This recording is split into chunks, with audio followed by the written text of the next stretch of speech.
Hello everyone, welcome back to another stream. So, on last night's episode, we watched the second part of Charred Thermos' trilogy on what really happened to Laurence. And tonight we'll continue with the third one, titled The Beastly Messiah. And then after that, we will check out a video about Elden Ring and difficulty by Shinigami Eater. Apparently, this video has mentioned me, and that's kind of interesting. Thanks. Shout out to Mindspatch in the stream or in the Discord for letting me know about this, because I didn't get like a mention or anything on the video, which is fine. So that's kind of what I have queued up for tonight. And I had originally had game design thoughts about the DLC, but after hearing that I get mentioned in this, I was just a little bit too curious and decided to switch things around.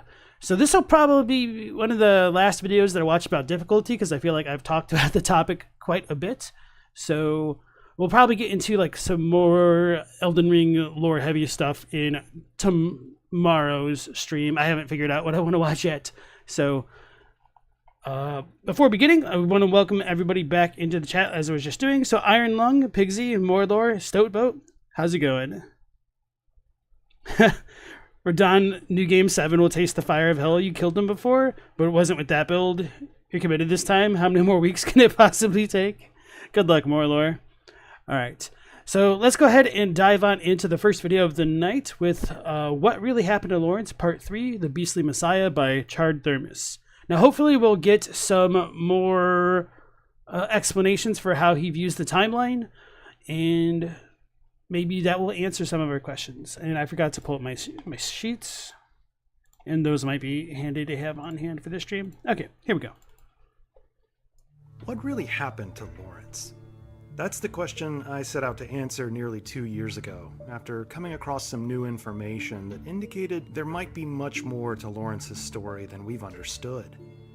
In the previous 2 episodes of this limited series, we've seen that some of the most popular interpretations of Laurence's actions and timeline might be inaccurate, having been informed by an incomplete record of evidence. In this episode, we'll focus on Laurence's unusual post-mortem path, expanding upon one of the main conclusions from this series, that Laurence didn't establish the Healing Church. Instead, as we'll see today, Laurence was somewhat of an unwilling participant in the establishment of the Church, an institution born by blood and one monstrous miracle. And again, I am really skeptical of this claim, because then I think you would need to redefine what exactly the vicars do in the Healing Church. And I feel like just from his boss title alone, that gives us a pretty big conflict of interest there, as well as the note in the Grand Cathedral saying that the vicars are heirs to the purveying of blood, essentially. So, right.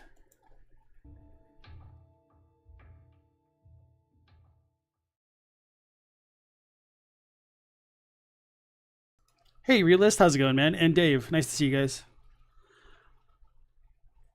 Alright, warning, several concepts in this video are built upon the concepts from the previous 2 episodes. They strongly encourage us to view those episodes for relevant context. It's no secret that the Healing Church is laden with Christian iconography and terminology, with perhaps no better example than the altar in the Nightmare Cathedral. Here, Laurence's cleric beast body lies in recline on a stone sculpture of a cloth-covered altar, invoking Michelangelo's La Pietà, or more generally, artworks in the style of the Lamentation of Christ. This, as we've discussed in past episodes, casts Laurence as a Christ-like figure. But how? I feel like, even though I don't disagree with that assessment, I'm wondering if he's just double dipping a bit too much with that other statue of the dude that's in a similar pose, like something about like, man, something with nature. I'm really bad at remembering titles of stuff like that. So if you guys watched last night's stream or his last video, you might know what I'm talking about. I mean, it's a statue of a person in the same kind of pose that we see Laurence. So if he does feel strongly about that statue depiction, I wonder if he's trying to say this is borrowing elements from both statues of like La Pietà and the nature one, which I don't remember the title of, or if he's just being a little bit selective when it's convenient for his arguments. And Jake Peterson, welcome into the stream. How seriously should we take this? Is it simply a design touch to accentuate the ecclesiastical nature of Laurence within the context of the Healing Church? Or is it something much more substantive in the game's environmental storytelling? Based on everything we'll discuss in this episode, I think it's much, much more. And by viewing Laurence through this religious prism, we can make several new and exceptionally significant breakthroughs in the lore that I believe finally show us what really happened to Laurence. We began this work in the previous episode, where we made a profound observation about the 4 altars in Bloodborne's 3 grand cathedrals, 2 of which are in the Hunter's Nightmare and 1 in the Waking World. We saw that each of the 4 altars contains a unique presentation of the bodily remains of Laurence, meaning that the church altars and the apses in which they're located are inextricably linked with Laurence. I cannot... Oh yeah, I wanted to say this the last episode, but I forgot. But I think this has been edited really well, and the composition of the images next to each other is done very well. So appreciate that. Overstate the value of this observation. We didn't focus much on the other elements of these altar displays, so we need to do that today. Notably, this altar in the Nightmare Cathedral is missing much of the ornamentation and reliquaries that we find in the Grand Cathedral in the Waking World and in the area below the surgery altar. Here, Laurence's body, lying atop a large platform, consumes the majority of the space. It's only when we defeat Laurence and his body is removed that we're able to take a closer look at this altar. Behind the platform is what appears to be a retable, which is a tall wooden structure situated behind a church altar, which typically displays relics or religious art, mainly paintings or reliefs. We see retables in each of the game's 3 grand cathedrals, towering over the altars that hold Laurence's physical remains. His beastly skull. That's cool. Now I've got a term to go with all that. Oh yeah, this composition's really nice too. His human skull, and his cleric beast body.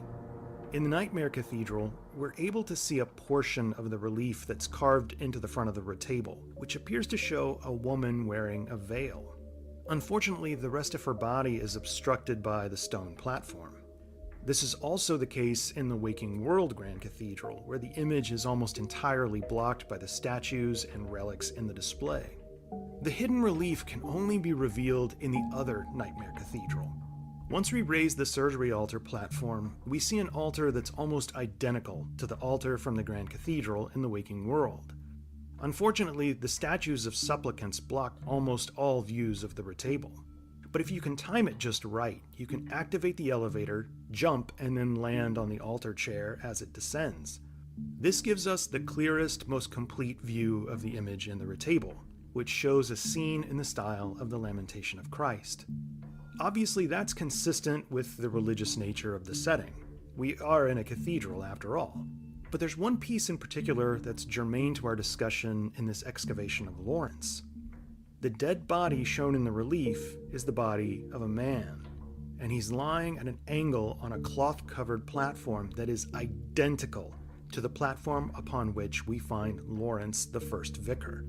It's not just similar, it's an exact copy down to the fine details of the drapery folds. Yeah, this is one of my favorite little environmental lore details in the game, and I'm going to lament still that we don't really have photo modes in the FromSoft games. Apparently they added one in Armored Core, which is definitely welcome, but I'm a little bit sad we didn't get any for like the Shadow of the Erdtree DLC, but maybe that's a little bit too beyond the technical scope of that game. I showed it. No, that has to be a lie, because I mean, modders can do it, so I couldn't FromSoft do it. Anyway.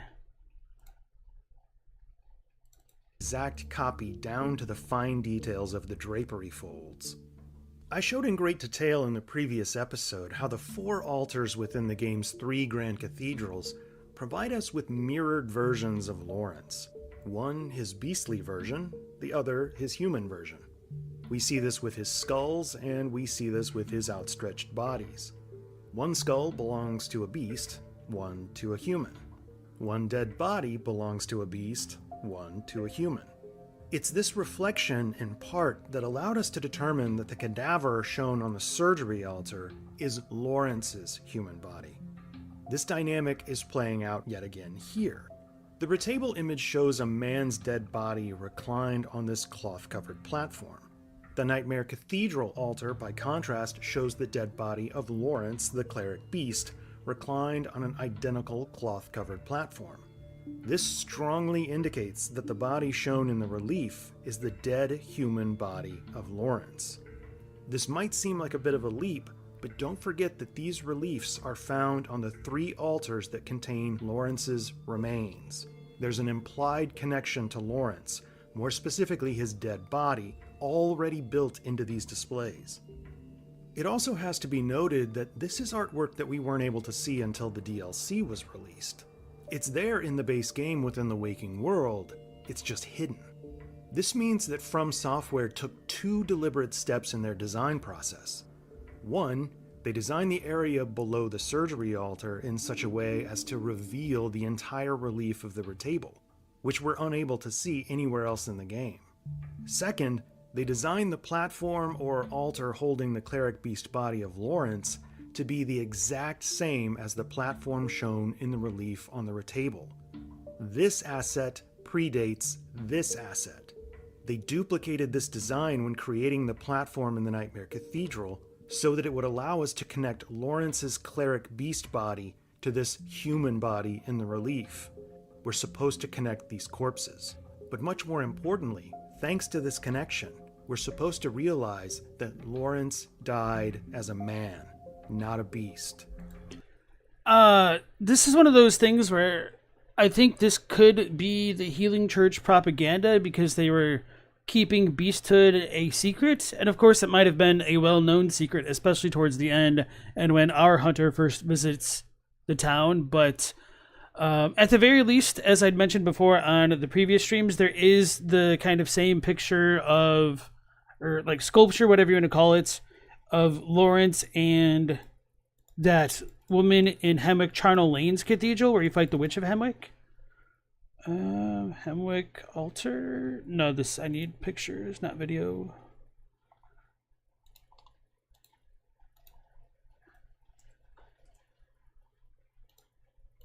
Okay, found it. Yeah, so this definitely does predate the stuff in the DLC, and I think Charred Thermos might not have been aware of this, or he may have forgotten about it, which is a little bit unfortunate, and might have helped strengthen some of his points. But I don't know if it's fair to say that Laurence died as a man, or if this is just, what do you want to call it? Visual design that's meant to evoke a certain connection between the Healing Church in the game to the Roman Catholic Church in real life. So I'm not entirely sure how lore significant the fact that he's posed as a man is supposed to be. Hey Stella, nice to see you again. Right, so going back. This discovery allows us to start putting together what I believe is the most complete and, to the best of my knowledge, untold timeline relating to Laurence's life and death. Before we can explore the larger significance of this conclusion, we need to turn our focus to another environmental asset in one of the Nightmare Cathedrals. Remarkably, it's telling us the exact same story.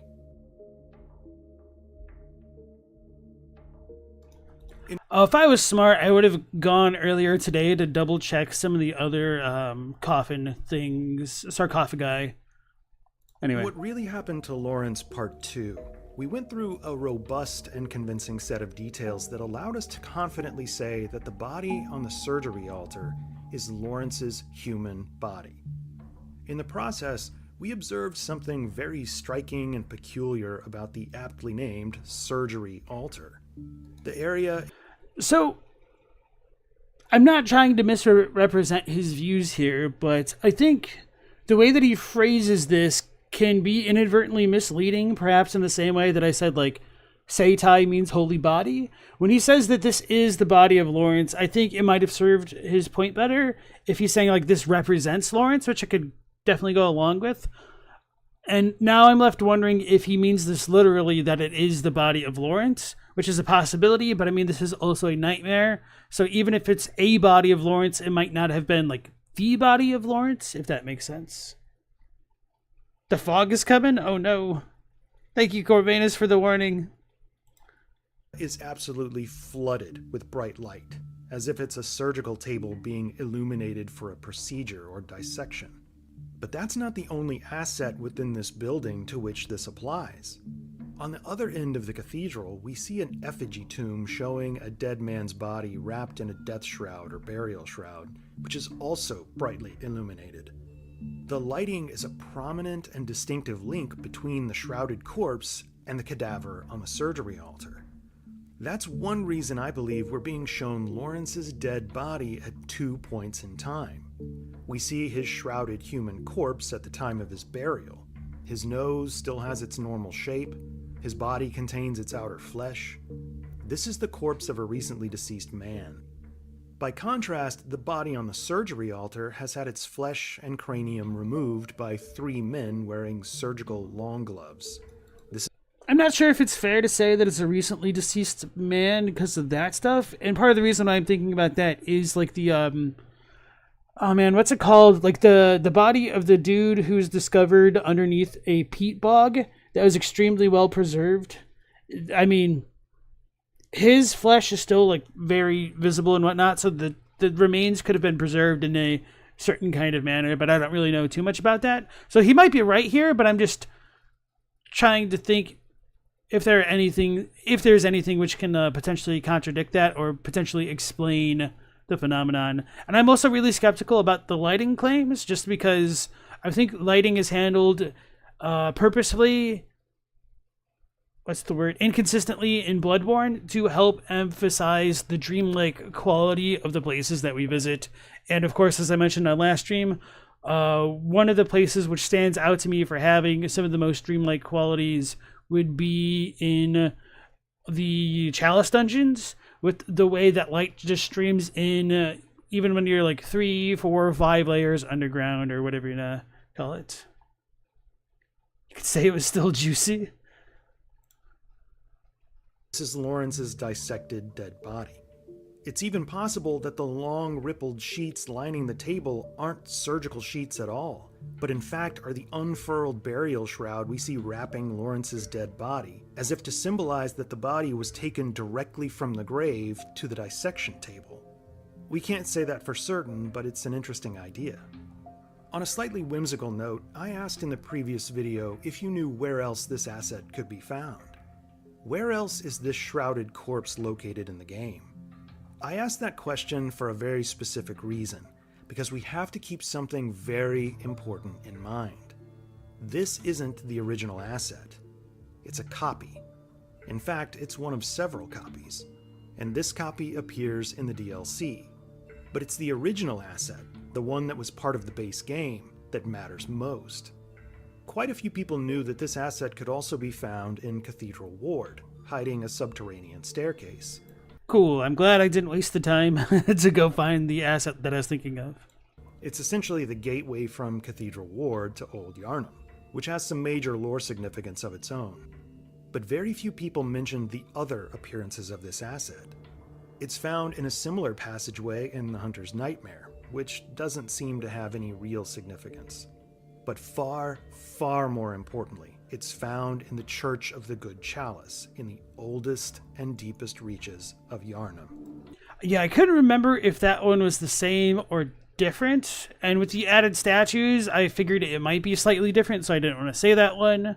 But for what it's worth, I do think the church that goes toward Ludwig is kind of meant to be a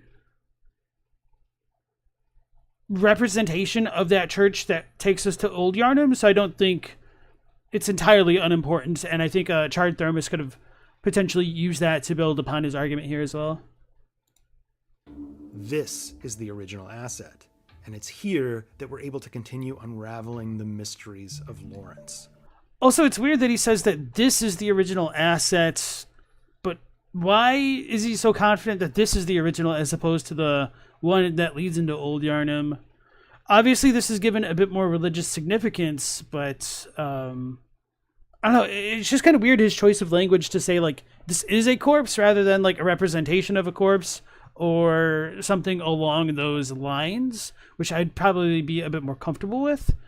So, all right. If we know that this is Laurence, and therefore this is Laurence, then we have to conclude that this, the original asset, is Laurence. And of course, we do have questions about these premises, but if he's, making this like based on these assumptions, sure, let's roll with it, even if I don't fully agree so far. This isn't just wild speculation, I promise. Let's look at the evidence. In a pair of videos about the religions of Yharnam, which I've linked in the description, Tarnished Archaeologist focuses on the scene we observe in the statuary of the Church of the Good Chalice. As they rightly acknowledge, this is a graveside scene. We see a man's body wrapped in a burial shroud with 3 women mourning his death. Behind them is a gravestone. Tarnished Archaeologist primarily dedicates the investigation of this area to the central female figure, who they refer to as the Madonna. At least for this episode, I'm not incredibly concerned with the women in this scene, although we'll address them briefly. I'm much more concerned with the dead man. As many players and lore hunters have observed, below the statuary we can see a sort of narrative relief showing that the death of this man was significant, as evidenced by the large crowd gathered to honor his passing. That's definitely... Yeah, I really like the relief sculptures that From has in their games, especially when they seem more organic to the settings, which means like I haven't found if or where they ripped their 3D assets from. And one of the reliefs which interests me the most are the ones that you can see on the Chalice dungeon walls when you first warp into the Lantern Room. I'd be really curious to learn more about those ones specifically, because they're very similar to this, which is why I bring it up. Definitely noteworthy, indicating he was a highly revered figure. But we can't overlook the location of this display. By that, I don't mean just old Yharnam, which is definitely very, very relevant. I mean its placement within the church building itself. Think back to the previous episode. What did we observe? Within the apses of the game's 3 grand cathedrals, we found 4 unique iterations of the bodily remains of Laurence on 4 unique altars. And what do we see here? Within the Church of the Good Chalice, yet another place of worship, we have an altar situated in the apse of a church. And what do we find there? Yet another depiction of the bodily remains of Laurence. This marks our 5th example of Laurence's remains displayed within the apse of a church. We've already seen Laurence characterized elsewhere as a Christ-like figure, and as I asked before, should we interpret this comparison casually, or is it much more meaningful? Here's where we begin to see the linkage of Laurence with Christ take another major step forward. Because this is Laurence, who is depicted as a Christ-like persona elsewhere, it helps us explain why we observe 3 female figures in this burial scene. They're mirroring the story of Christ's burial. In the New Testament book of John, chapters 15 and 16, the Gospel writes that 3 women were present for Jesus' crucifixion and his resurrection. Somewhat similarly, the Gospel Luke writes that Joseph of Arimathea took Jesus' body down from the cross, wrapped it in a linen shroud, and laid him in a tomb cut in stone, where no one had ever yet been laid. The women who had come with him from Galilee followed and saw the tomb and how his body was laid. Religious art from as early as the 5th century shows 3 women coming to Jesus' tomb to anoint his body with aromatic oils, only to find his tomb empty save for 1 or 2 angels who spoke to them saying Jesus had risen from the dead. These women are known as the 3 Marys, generally believed to be some combination of Mary, mother of Jesus, Mary Magdalene, Mary of Clopas, Mary of Jacob, and Mary Salome. The 3 Marys at the tomb of Christ have been commemorated by countless artists over the centuries. In the Church of the Good Chalice, we see a man's body wrapped in a shroud, lying upon what appears to be a tomb in front of a gravestone. Above him, 3 women, just like the 3 Marys, are mourning his death. This is a sculpture commemorating Laurence's death and burial, and critically, it reinforces the comparison of Laurence to Christ. Yeah, I quite like this comparison. Even if I'm not 100% on board with it, I think that's still a really good headcanon that somebody could have to like tie these things together. So whether or not these three women are like the Marys is interesting, because we do have the question if this is supposed to represent like his mother versus these three. And I don't know the stories super well, so I might be misunderstanding a little bit of the comparison, but nonetheless, I like it.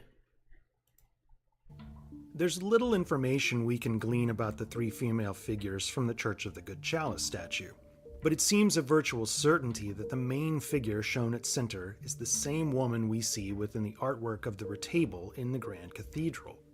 Here again, she's veiled and overlooking the dead body of a Christ-like figure. If this is Laurence, which seems plainly obvious, then this should be Laurence.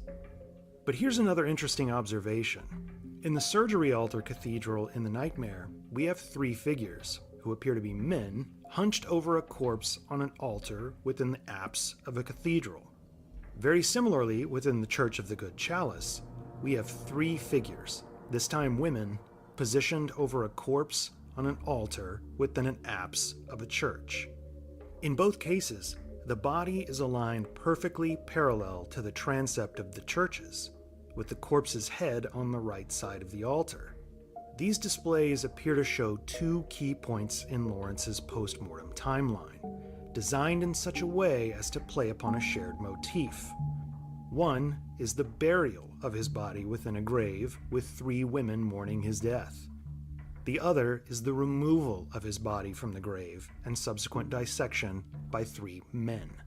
All of this also indicates that Laurence, as we've long understood, was a central figure in the history of Old Yharnam, so much so that his burial would be memorialized in stone in the apse of the oldest church in the city. But here he was shown as a man, meaning at some point something exceptional happened. Laurence died a man, but he transformed into a cleric beast, whose shattered skull eventually became the primary relic of the healing church. Even if we don't fully know the details of how Laurence died, we still need to understand why his skull became revered in the Grand Cathedral. Here again, environmental assets tell the story. Upon Why this is skull, Laurence's beastly skull the primary relic of the healing church? That seems like an easy question to answer if you believe Laurence, the man and former scholar of Bergenworth, established the church. That makes Laurence's skull simply a relic retained in honor of the church's founder. But there's good reason to believe it's something much different.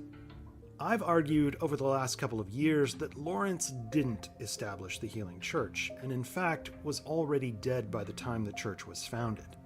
The most common rebuttal to that claim is his boss title, Laurence the First Vicar. ooh, finally, excited to hear this. Critics of this claim have said, doesn't that title confirm that he was a founding member, or at least an early leader of the healing church? I get that argument, and it makes sense on a basic level, but the answer is no. And I don't say that with any malice or derision, because for years I believed the same thing. It took a lot to change my mind, but the evidence is just too overwhelming to ignore.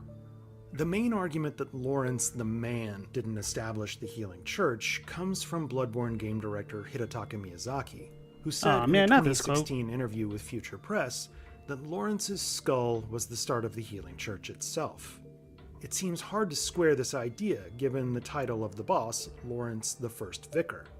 How could Laurence be the first vicar of the church if his skull represented the start of the church itself? Yeah, I suppose I should have tried to find the Japanese version of that interview if it exists like on the internet, but I wouldn't be surprised if they'd essentially said it served as like the cornerstone of the church, and through the process of translation, it was just interpreted more along the lines of like the beginning, the start, the origin of the church, but I don't know. That's just a bit of conjecture on my part, to be fair. And then, hey, SNX and Teensith. Nice to have both of you guys again. He conked out early last night. It's all good. Several key environmental assets seem to help us navigate this question. There's no shortage of imagery comparing the healing church with the Roman Catholic Church, and there's no shortage of imagery linking Laurence with Christ. From his burial scene to the retable artwork that links his dead human body to his dead beastly body, Laurence is portrayed again and again as Jesus Christ. And although official Catholic doctrine states that Jesus established the Catholic Church, Jesus as a living man took no direct actions to create the Catholic Church as an institution within Rome. Instead, the key figure in the creation of the Roman Catholic Church was his disciple, Simon Peter, or Saint Peter. I noted earlier that it's impossible to get a clear view of the retable in the Waking World Grand Cathedral because it's obstructed by other relics. We have a golden coffin, which is likely an ossuary of some sort, but above it, we have a monumental throne, and this throne shapes much of how we should view Laurence's role within the Healing Church. This asset undoubtedly was modeled upon the chair of St. Peter. Yeah, after I made my Bloodborne video comparing the art of Bloodborne to like real life stuff, somebody had commented that the throne was very reminiscent of this one, which I wish I had known about before I made that video, because it would have been a nice little tie-in. So I'm glad that he's doing so here as well. Grand sculpture completed by Italian artist Gian Lorenzo Bernini in 1666. Just like Bloodborne's throne is situated in the apse of Yharnam's Grand Cathedral, Bernini's masterwork resides in the apse of St. Peter's Basilica in the Vatican, the seat of the Roman Catholic Church. That's because St. Peter is considered the first bishop of Rome, and thus the first in an unbroken line of Catholic leaders later. I'm sorry, but the expression of this dude is like, I am sick of listening to this crap. Not Charred Thermos' video, but just like the expression in general. This is kind of killing me. And yeah, Laser, nice to see you again. Popes that traces nearly 2,000 years. His namesake throne represents the seat of papal authority in Rome. Although it's disputed whether St. Peter ever actually traveled to Rome, it's a belief central to Catholic orthodoxy that this disciple of Jesus came to the heart of the Roman Empire, where he established what would become the world's most powerful religious order. This belief stems in part from the words of Jesus as told in the Gospel of Matthew. Jesus says to Simon Peter, "Thou art Peter, and upon this rock," meaning Peter, "I will build my church."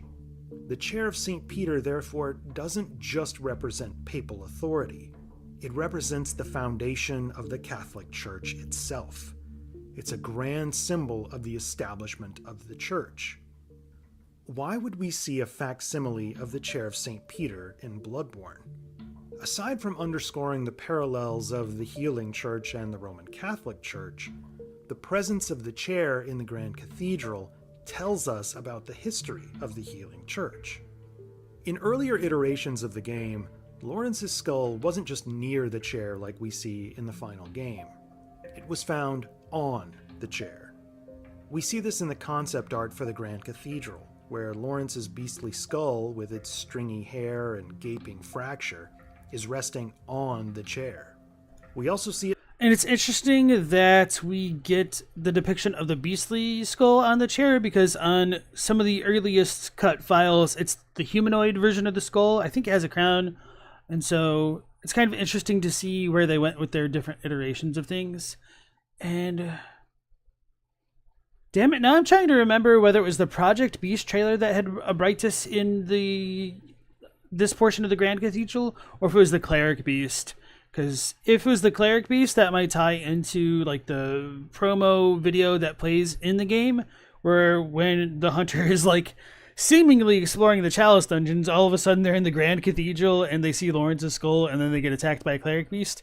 So it does seem like they did have some ideas of attaching the mythos of the Cleric Beast to Laurence himself. So it just kind of is unfortunate how it ended up panning out in the final version of the DLC, when it seemed more like a kind of repurposed enemy and could have used a little bit more legwork to make the Cleric Beast depiction feel a bit more warranted, I suppose.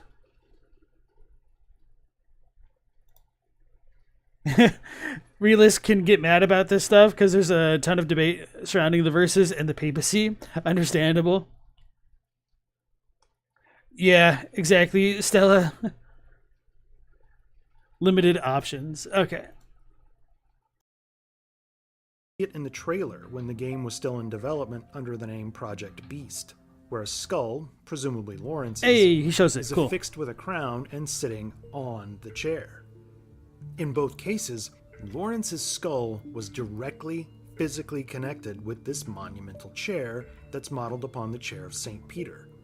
Laurence's skull, therefore, was initially designed to be explicitly associated with the establishment of the Healing Church, because it was directly connected with an environmental asset that in the real world is synonymous with the establishment of the Roman Catholic Church. Although the skull was later relocated to the altar, the giant throne mimicking the chair of St. Peter remained nearby. And here's what's fascinating.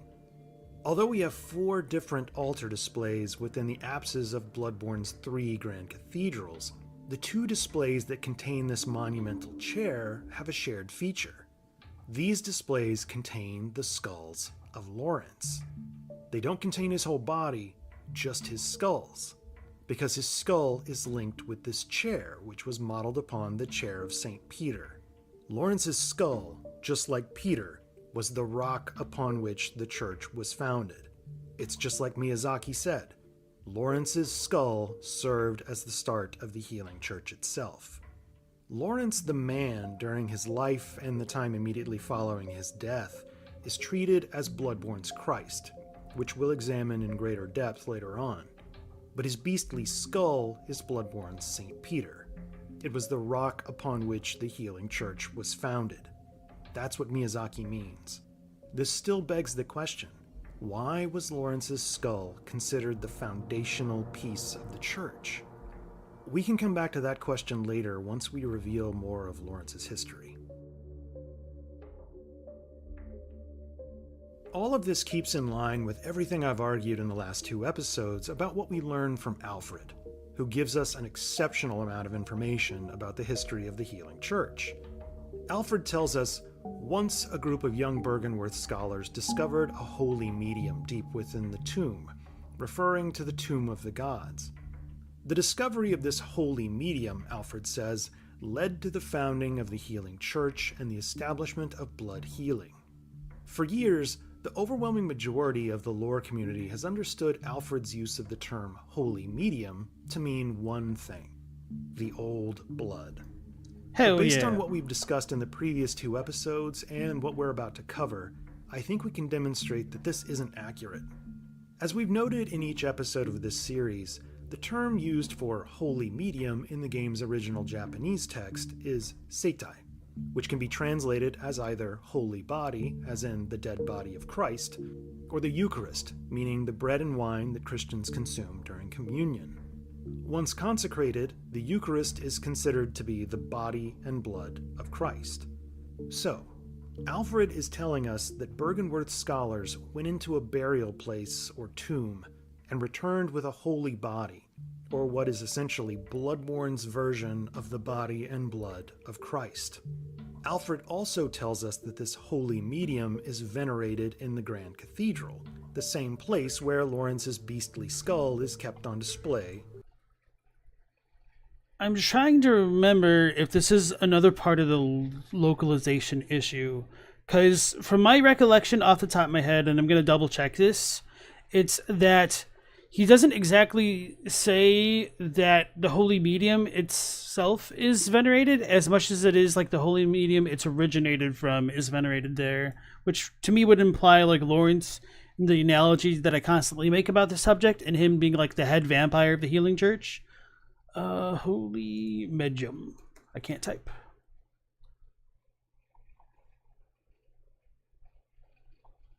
Okay, yeah, that's kind of what I thought.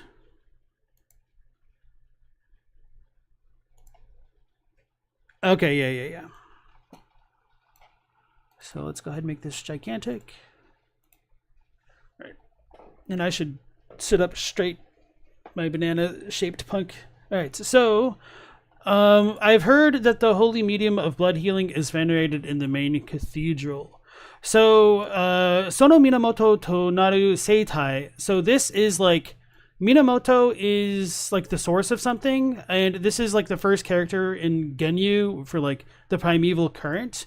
I believe, man, it's been a while since I played Sekiro. I'm pretty sure that the, wait, what's it called in English? The Holy Palace is also like the Minamoto, but that's actually, let's do like the Wikipedia. Moto. Think I have an HDMI problem. Minamoto Palace. I forgot that there's the clan.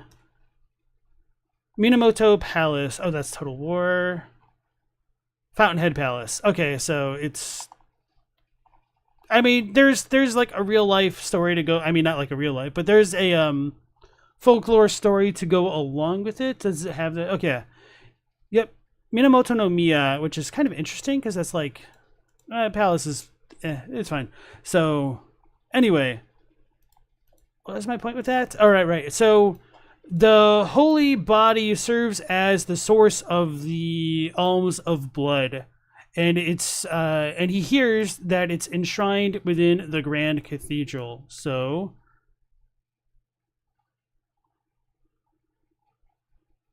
the body is where they get the blood from, essentially.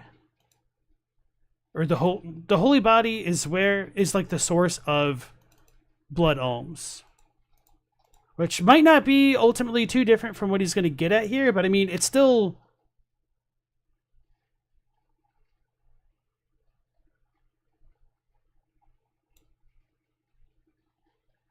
pretty clear to me. I'm just trying to think about this. It's like, even here, the medium of blood healing, like it's not the body of blood healing, I don't think. So, not sure exactly why he's coming to this conclusion.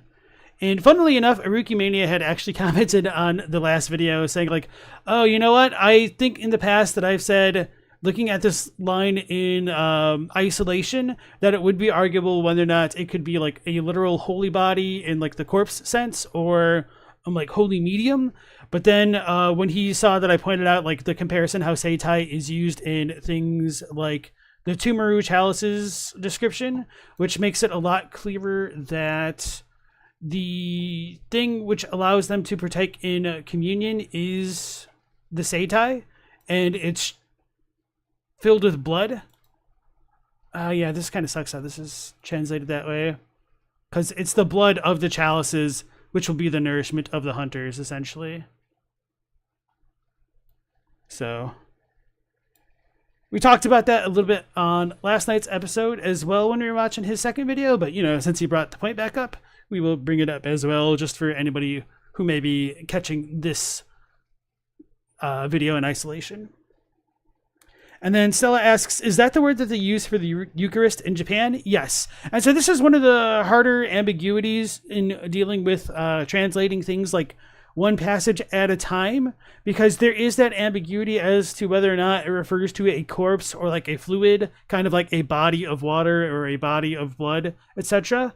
And so I kind of agree with Aruki that if you take that one line in isolation, it is ambiguous. But when you have the rest of the context of Bloodborne, to me it should be pretty abundantly clear that it's all a reference to blood, hence the title Bloodborne. Scalzi still thinks he's going for a Laurence. The human died when he transformed into a beast. I'm waiting to see if he says that himself. You probably have watched it, so you might be ahead of me there. And then Galaxy Dragon, nice to see you again. You wonder how he's going to tie it together. How can Laurence be a cleric beast if he died as a man first?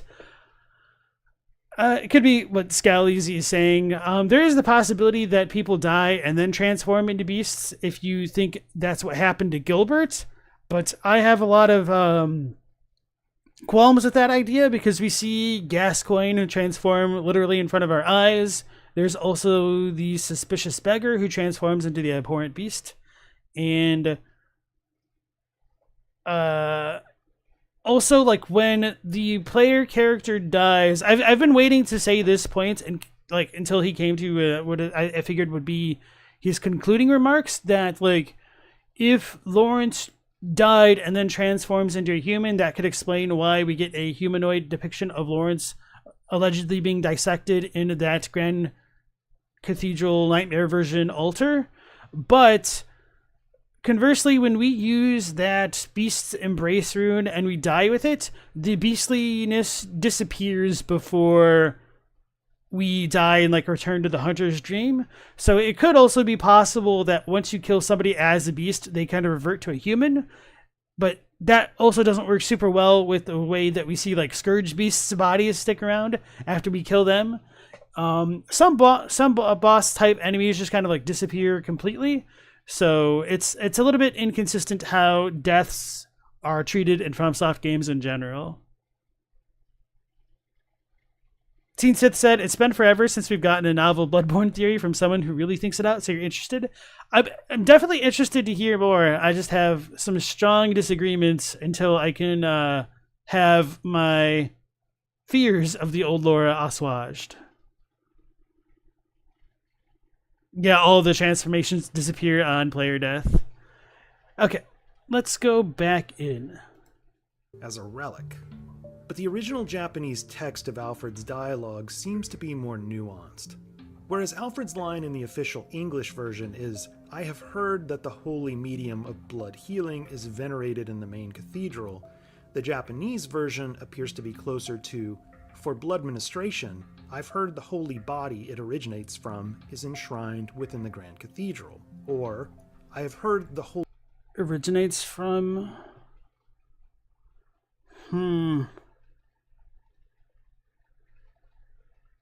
I think that was my translation, wasn't it? And this is kind of like one of the difficulties of even like when you do literal translations, you still can't necessarily contain all of the nuance of the original text. Let me see what I put. Because he might have read Aruki's first and then mine. I don't remember.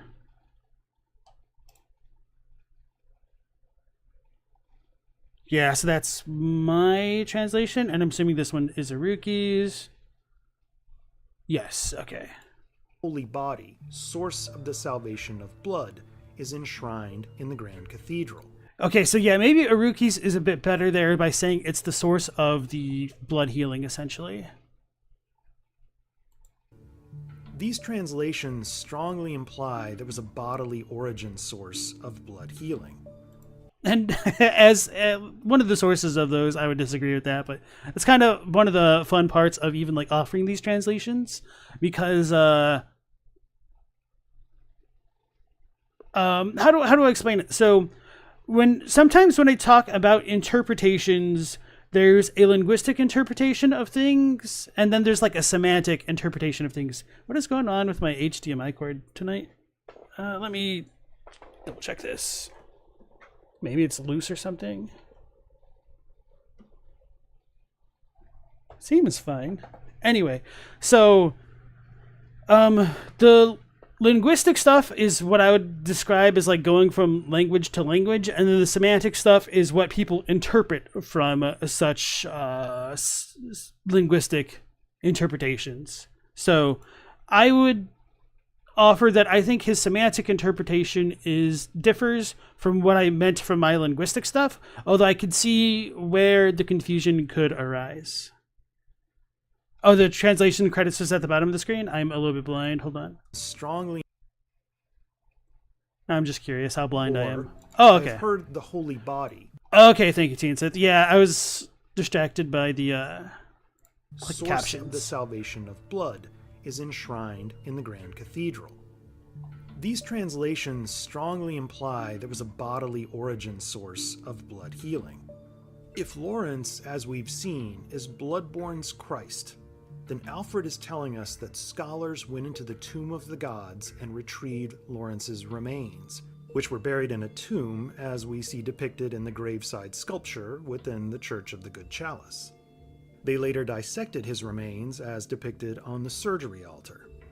These men are removing the flesh and, more importantly, the blood of Laurence, the holy medium of the healing church. We see this concept So maybe. Oh no, I do have this in present tense. Okay, I was wondering whether or not I put it the holy body it originated from, which makes it sound more past tense. But so I was going to semantically or pedantically talk about how this is kind of like in an active voice, and so it is that it originates from. So it still serves as the source of blood healing for the healing church, essentially, in what I would say to be more of a metaphorical context. So I need to back it up because I was honestly not paying as close attention as I should have because I was in the linguistic weeds. Expressed the whole later depicted in the graveside sculpture within the Church of the Good Chalice. And I'm going to back it up a little bit further, I guess. To the tomb of the gods and retrieved Laurence's remains, which were buried in a tomb as we see depicted in the graveside sculpture within the Church of the Good Chalice. They later dissected his remains as depicted on the surgery altar. These men are removing the flesh and, more importantly, the blood of Laurence, the holy medium of the healing church. We see this concept expressed by the environmental assets that are brightly illuminated in the Second Nightmare Cathedral, which we examined earlier in this episode. Here, the light illuminates Laurence's dead body, wrapped in a death shroud for burial. Specifically, it's lighting Laurence's human skull. It also lights his body that was removed from the grave and dissected, as we see here. And when we raise the surgery altar platform and allow the moonlight to shine down on the lower level, the light illuminates one object in particular, the chair, the symbol of the establishment of the church. And it's where we find the item, Laurence's skull. It's just like Miyazaki said, Laurence's skull was the start of the healing church itself.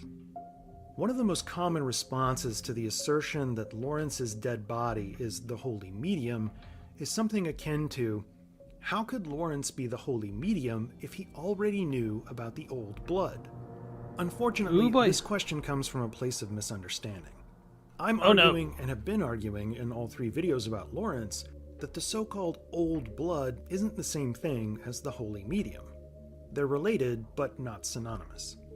Obviously, Laurence's remains aren't the origin source of the old blood, which itself is a somewhat problematic term that's been treated as a proper noun of sorts within the lore community. For now, I'll just refer to it as the blood. But yes, we know Laurence wasn't the original source of the blood because of what we observe in the cutscene showing the dialogue between Willem and Laurence. Willem repeatedly mentions the blood, and the two men say in unison, "Fear the old blood." Obviously, they're not talking about Laurence's remains when referring to the blood.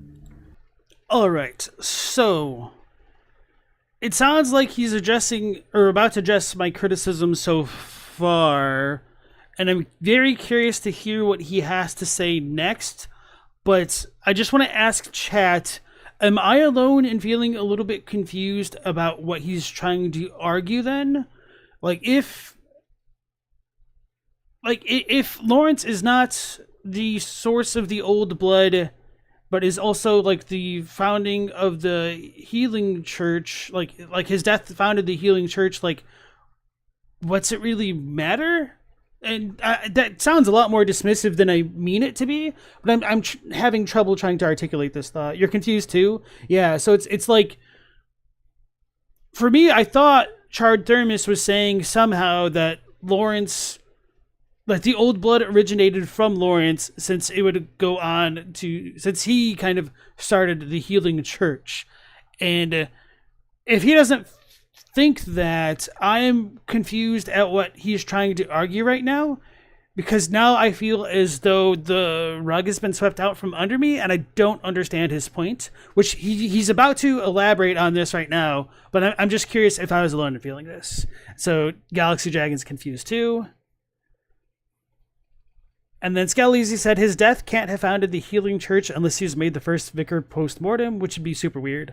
I could imagine something like that happening, but I feel like there's probably a good parallel for that somewhere within the history of the Catholic Church. Maybe not like with the first vicar, but I digress. Alfred tells us, though, that it was the discovery of this holy medium, meaning Laurence's remains, that led to the founding of the Healing Church and the establishment of blood healing. This is entirely consistent with what Miyazaki revealed when he said that Laurence's skull served as the start of the Healing Church itself. Alfred and Miyazaki are saying the same thing. It's still reasonable to ask, how did the discovery of Laurence's remains lead to the founding of the Healing Church and the establishment of blood healing? Although we're missing some details in the middle, we have a good bit of information to work with on the front and back ends.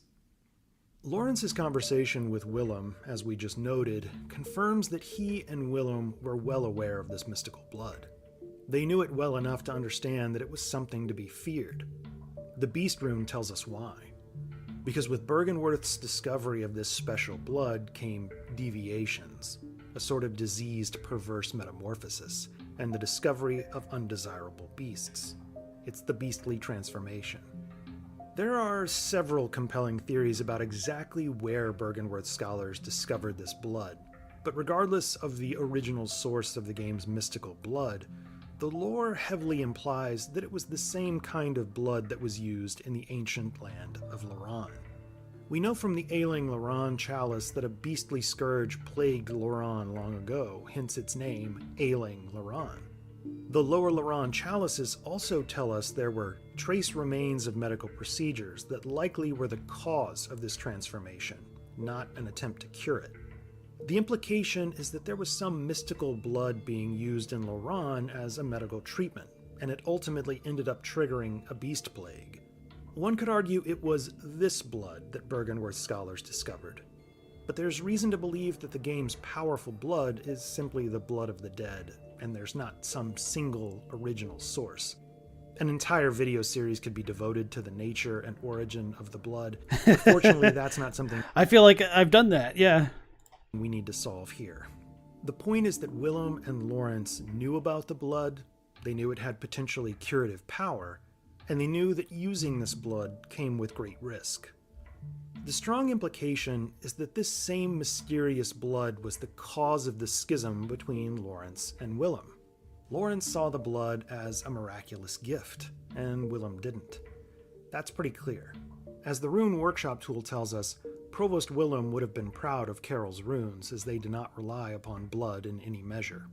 It's inferred that Laurence saw great potential in the blood, just like the ancient scholars of Laurence, who used it as a medical treatment.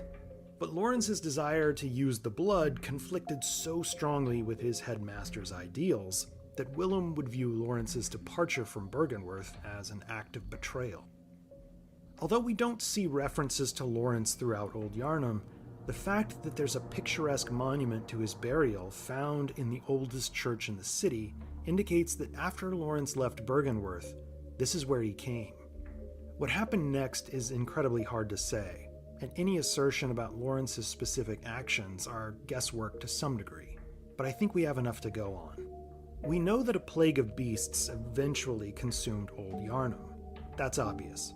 But because everyone in the sculpture in the Church of the Good Chalice is a human, it suggests the plague in Old Yharnam didn't occur immediately.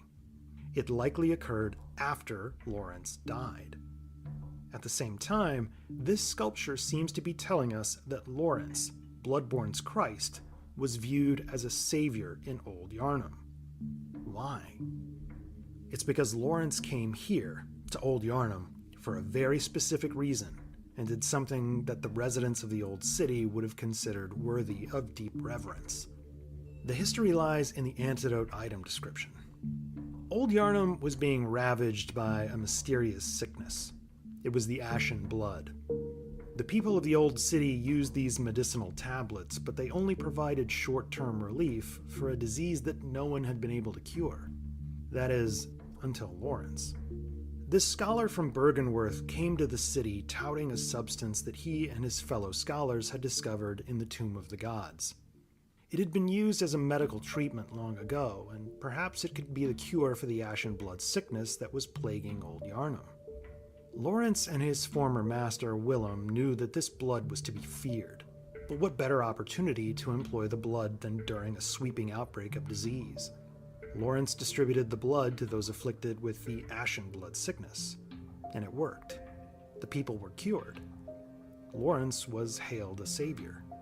And eventually, when Laurence died, he was considered such a revered figure that the residents of Old Yarnum would memorialize his burial, placing... So, is he contradicting himself? Because if he's saying that Laurence is giving people blood,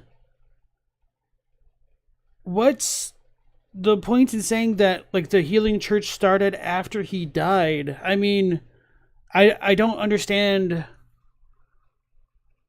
the overall thesis of this now, because this isn't like contradicting anything that I thought was possible to begin with, in that Laurence took blood, gave it to the Yarnum folk, but was the church just not established? I mean, I didn't think it would just like I didn't think it was just like a, I don't know. I felt like it was probably something that sprang up around mystical beliefs based off what he was doing, but the previous parts of this video made it sound like Laurence died so the healing church could live. I don't know. It's kind of weird to me. An elaborate monument within the oldest church in the city. Large crowds gathered to pay their respects to Laurence after he died. But as we well know, use of the old blood as a medical treatment is a precursor to a plague of beasts. That's exactly what happened in Ailing Laran, and it's exactly what would happen again in Old Yarnum. It would make sense that Laurence died before this occurred, because he was a revered figure at the time of his death. Hold on. I want to listen to that part again. Cursor to a plague of beasts. That's exactly what happened in Ailing Laran, and it's exactly what would happen again in Old Yarnum. It would make sense that Laurence died before this occurred, because he was a revered figure at... What is he saying is this? Before the Scourge? Am I just having a moment here? And hey, little homie, nice to see you again. And for anybody wondering, Save Frog, yes, these are the deleted Charred Thermos videos. He reactivated his channel 5 months ago, and they are all there on his channel now. And then Global Sequence, welcome back in. And you also made up a good point in that people are made saints after their deaths, which is true and real. And so maybe the same thing could have been said about how Laurence became the first vicar, but of course we don't actually have direct info about that.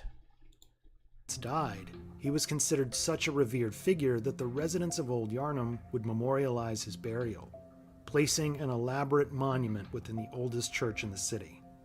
Large crowds gathered to pay their respects to Laurence after he died. But as we well know, use of the old blood as a medical treatment is a precursor to a plague of beasts. That's exactly what happened in Ailing Laran, and it's exactly what would happen again in Old Yarnum. It would make sense that Laurence died before this occurred, because... Okay, now I get it. So he's saying he died essentially before the beasthood spread, which, yeah, he was like the first cleric beast. I can get what he's saying now. As he was a revered figure at the time of his death. We also have to assume that Laurence consumed or transfused the blood, because we know he eventually transformed into a beast. It's this detail that helps support the idea that the beast plague in Old Yarnum didn't occur immediately.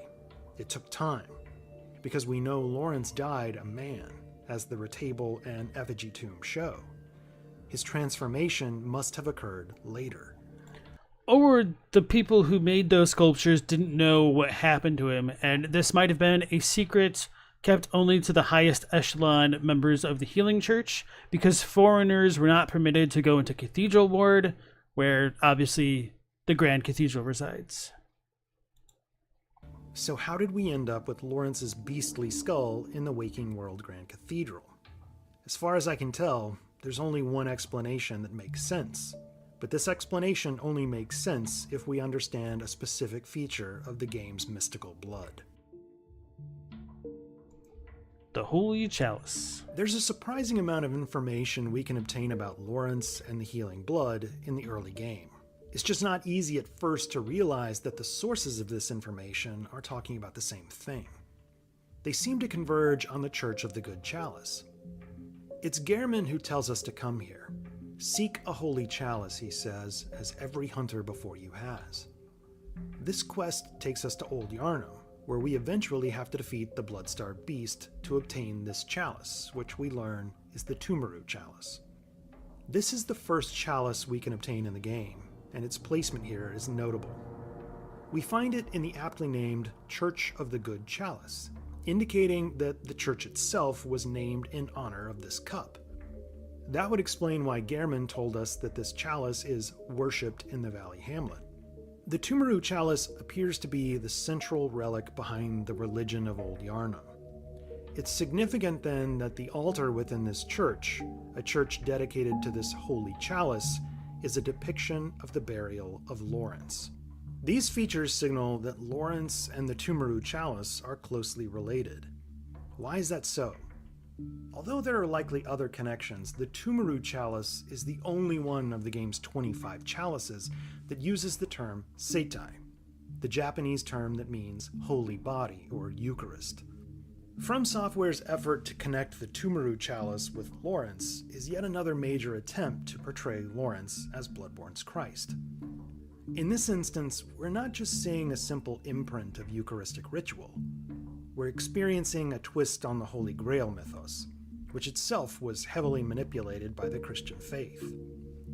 In Arthurian legend, which has many different authors and thus many different tellings, the Holy Grail was an item, sometimes described as a stone or a plate. Yeah, and for what it's worth, the holy chalices are just called, essentially Holy Grail in Japanese. And I think this is one of those cases where the localizers wanted to play things a little bit safe and went with Holy Chalice, which is a perfectly acceptable choice, in my opinion. So, I don't know, actually, thinking about it, you do miss out on some of the context that maybe it is supposed to more literally tie into that concept of the Holy Grail. But then again, we've got multitudes of them, so it's probably ultimately better to go with chalices, I suppose. But it's not too crazy of a thing, I suppose. More popularly represented as a gilded cup that possessed mythical power to provide bountiful food, to put men in a state of spiritual ecstasy, or, as it became much more commonly known, to heal any illness and grant immortality. The curative power of the Holy Grail, which was a later interpretation of the Grail mythos, resulted from the injection of Christian dogma and iconography by medieval authors, primarily the French poet Robert de Boron. De Boron's telling of the Grail myth drew heavily from the legend of Joseph of Arimathea and the ritual of communion. According to the Gospels of the New Testament, during the Last Supper, Christ filled a cup with wine and shared it with his disciples. "Drink from it, all of you," Jesus said. "This is my blood of the covenant, which is poured out for many for the forgiveness of sins." This was the origin of the communion practice and the symbolizing of the ceremonial wine as the blood of Christ. In the Grail story of Robert de Boron, Joseph of Arimathea took the cup of the Last Supper and used it to collect the final drops of blood from Christ as he hung on the cross. The cup containing Christ's blood became known as the Holy Grail. In the medieval legend, Joseph of Arimathea brought the Grail to England to Christianize the land, using the Grail to perform miracles. It mysteriously disappeared and became mythologized as an ever-elusive relic and the quarry of many a noble quest. According to some of the most popular theories of the Grail myth, including the one advanced by Dan Brown in Dan Brown of all of them, just kind of took me by surprise. His novel The Da Vinci Code, the Grail eventually was hidden away in a church, specifically the Rosslyn Chapel in Scotland, just south of Edinburgh. These Grail myths should seem eerily similar to what we experience in Bloodborne, because they are. Gehrman tells us to seek a holy chalice that, like in the popular Grail myth, is buried in an old, forgotten chapel. It's one of many chalices, Gehrman says, that has been lost in the hands of men, just like there are many cups that are believed to be the true Holy Grail. By instructing us to seek this chalice, Gehrman seems to be sending us on Bloodborne's version of a Holy Grail quest. I don't think this is an accident, for several reasons. For one, The East Chalice is a deformed replica of the Marian Chalice and is one of the clearest clues about the Grail connection to Bloodborne's chalices. Oh, I didn't know about that. I just thought it was covered with fungus. Although, I mean, it can still be covered with fungi, but could be tied to this thing. I'm actually going to look this up because I've not heard of that at all. So, okay. I'm not going to, look it up on stream because I don't want to take up the time, but I'll just do my own research, as they say, off stream. Some Grail researchers believe that the Marian chalice was used by Mary Magdalene to collect the blood of Christ, and therefore it is the actual Holy Grail. Meanwhile, Gehrman refers to the Tumeru chalice as a holy chalice, a term that has become synonymous with the Holy Grail. The Tumeru chalice is also styled as a ceremonial cup, just like a Grail. But even more noteworthy, the term used in Japanese for chalice when referring to any of the game's 25 chalices is seihai, which can be used when referring to a communion chalice, but it's also the term used when referring to the Holy Grail. This theme is very strongly emphasized in the game when it comes to the chalices, the blood, and Laurence. Although all of that is relevant, we haven't addressed. Yeah, I think that was a good use of imagery for anybody who's familiar enough with Bloodborne to recognize that this is supposed to signify the communion rune, and this does indeed look chalice-esque as well. And Laurence. Although all of that is relevant, we haven't addressed the most important point. As I mentioned before, the holy blood of Christ within the Grail mythos possessed a nearly magical quality. The blood contained within the Holy Grail could heal the sick and grant eternal life. This translates directly to Bloodborne. What is the central feature of the healing church? It's the healing blood. It's this mystical, presumably divine blood that is characterized as a panacea or cure-all. This special forbidden blood is what Laurence used to cure old Yharnam of the ashen blood sickness. But perhaps it's more than that. Perhaps just like the legendary blood of the Holy Grail, Laurence's special blood might also grant eternal life. The beastly miracle. By this point, I think we've clearly seen that Laurence died as a man.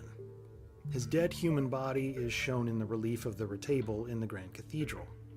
His dead human body is also shown wrapped in a shroud for burial. So how do we go from Laurence the dead man to Laurence the dead beast? Let's face it, we have to conclude that Laurence the man didn't stay dead.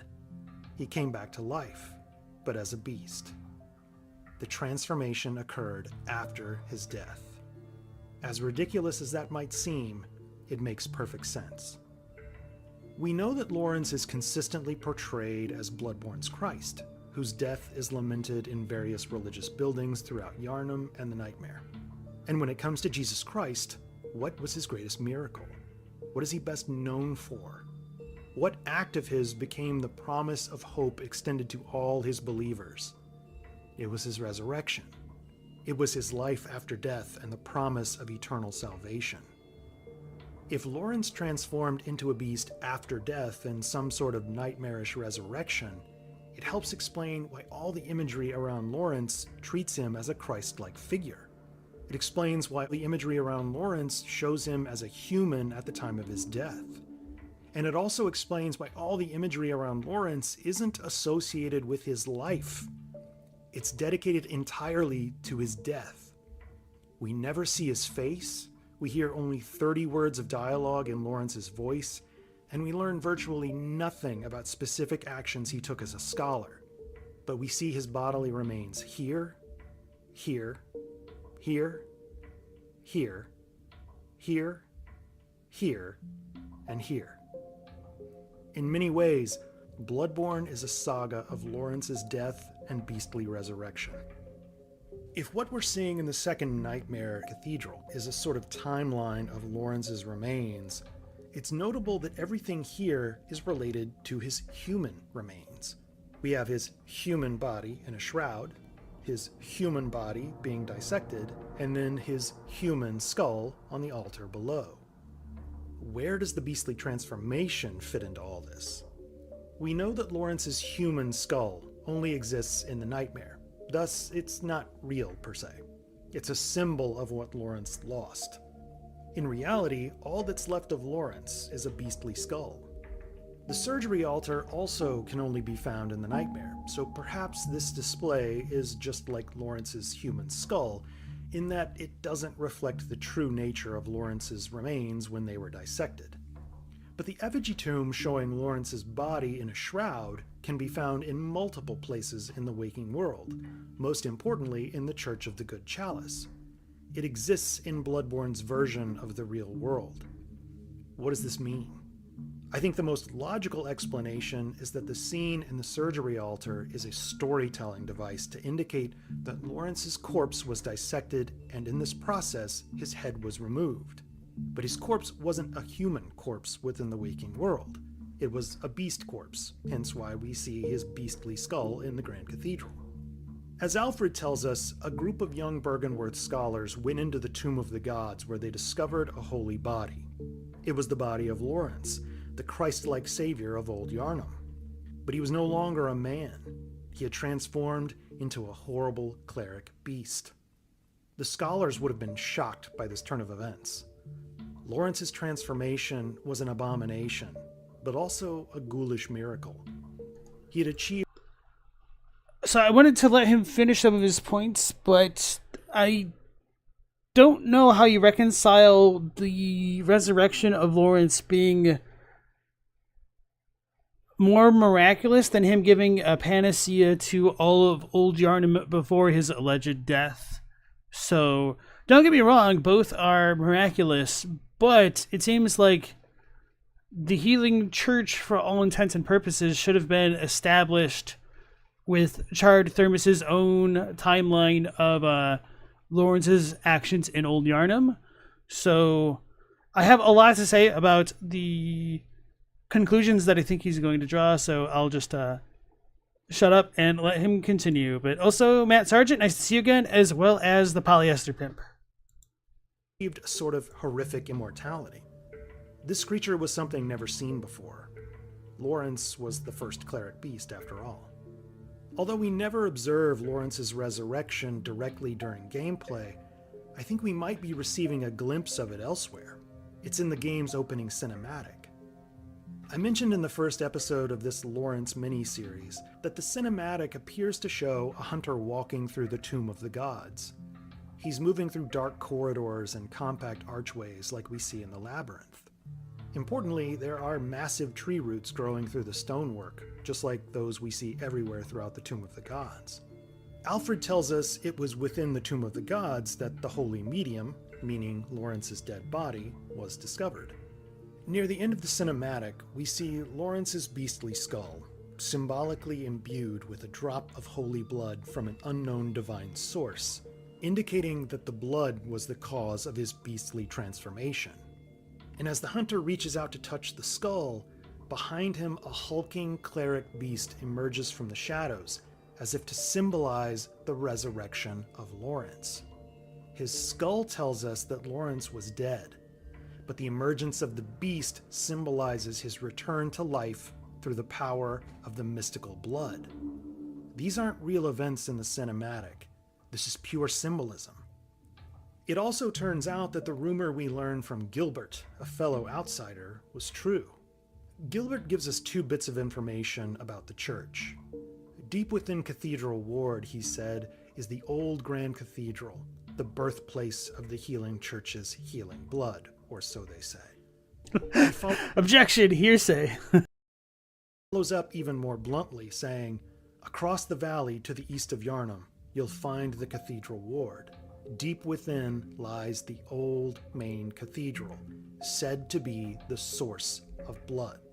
It's within the cathedral we find the skull of Laurence, the source of blood. The scholars who discovered Laurence's beastly body dissected it and drained it of blood. The skull remains on the altar in reverence to Laurence, the source of the healing blood. It's a symbol of the divine power of the blood to grant life after death, consistent with the Arthurian legend and the power of Christ's blood contained within the Holy Grail to heal any illness and grant everlasting life. Laurence's skull is in the Grand Cathedral adjacent to the monumental chair, inspired by the chair of St. Peter, because upon Laurence's beastly skull, the healing church was founded. This is the holy medium.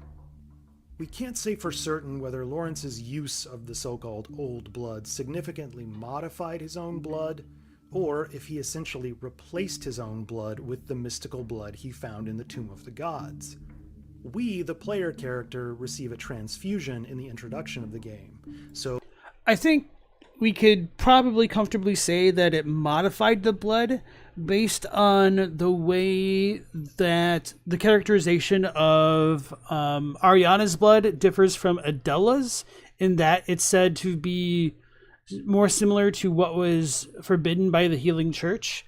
And it's kind of funny because I've been talking a lot about it in the context of Elden Ring, but we get the whole Kegare theme abundantly present within Bloodborne, and the more potent the blood is, the more Kegare the blood is, and that's what allowed Odin to have his intermingling with Ariana to produce their child. So just wanted to mention that as a thing, because it seems as though, like, even though Adela is an ordained blood saint, she is jealous of the higher quality of Ariana's blood. So perhaps Laurence did something similar with this mystical blood, and eventually it triggered his transformation after death. Regardless, I think it's fair to say that Laurence, more than anything, was a carrier of special blood and not a divine being of sorts, though he might have aspired to be. Although he wasn't the original source of the game's mystical blood, or the old blood if you prefer, he nevertheless served as the source of the blood used by the healing church, who perceived him as a superior being because of this dramatic transformation and his return to life.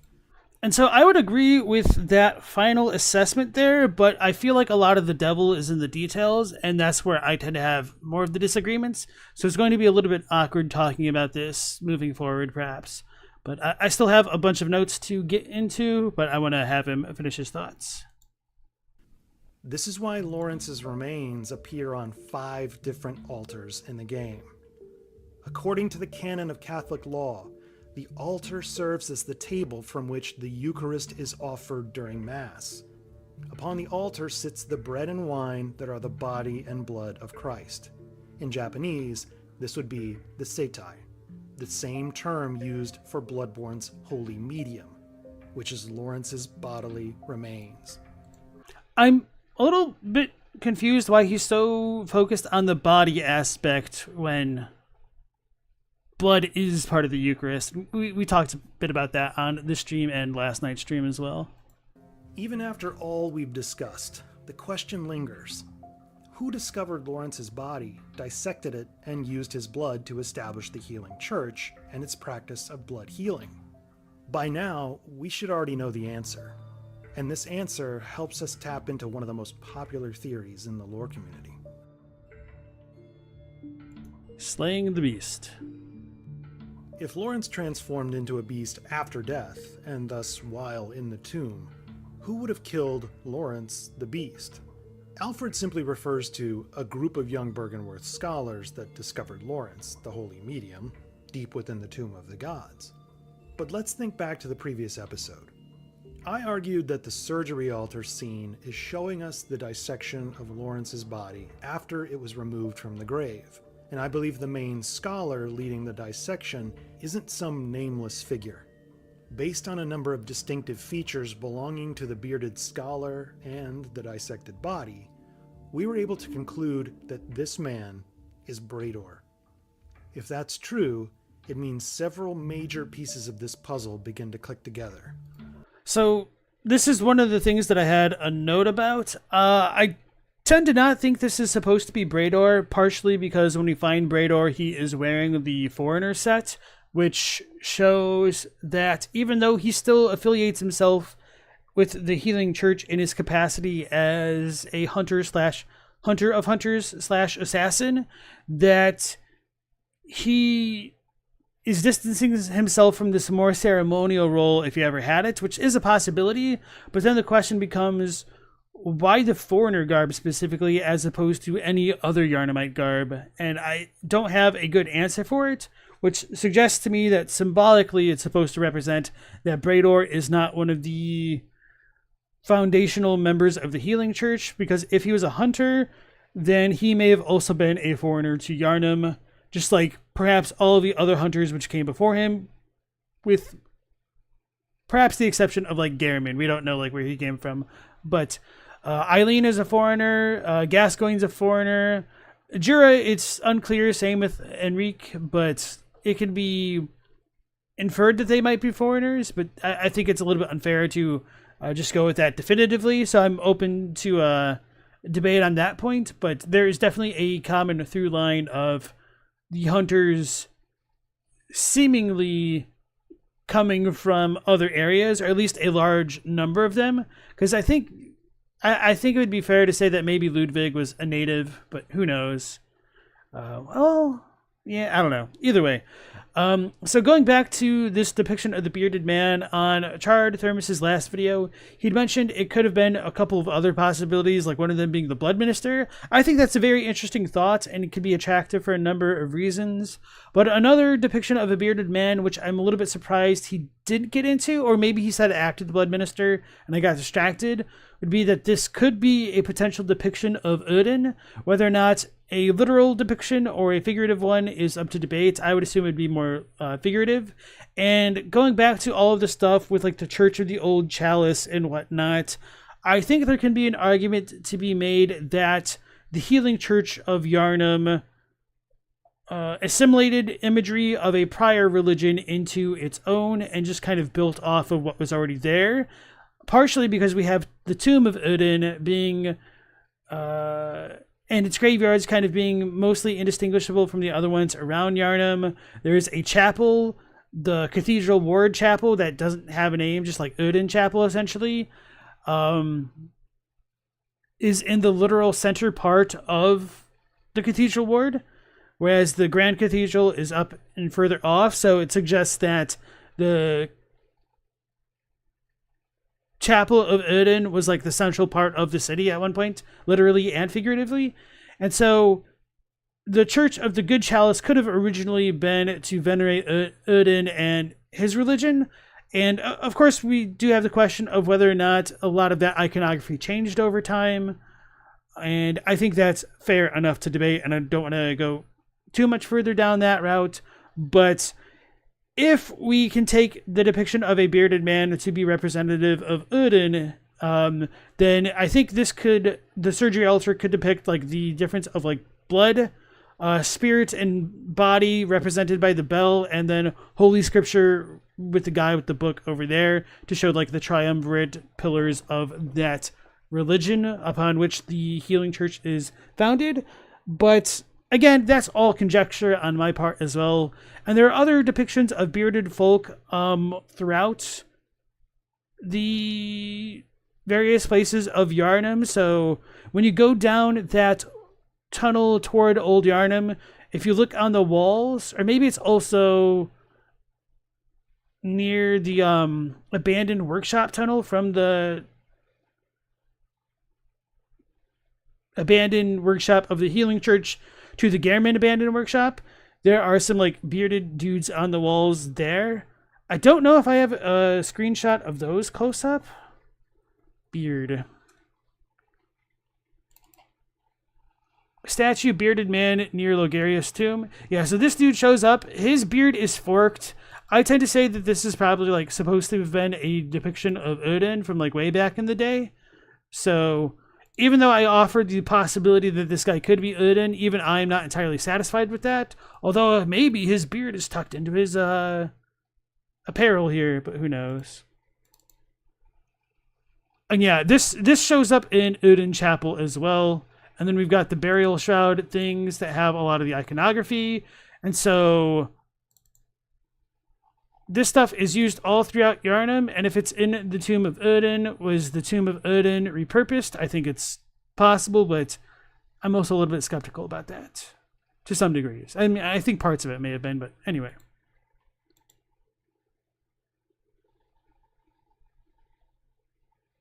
Hey, Spaghetti, nice to see you again. Loam thinks that Gehrman was originally a servant of the Blood Clan of Canehurst. There's some connection between him and them. I think that's a possibility as well.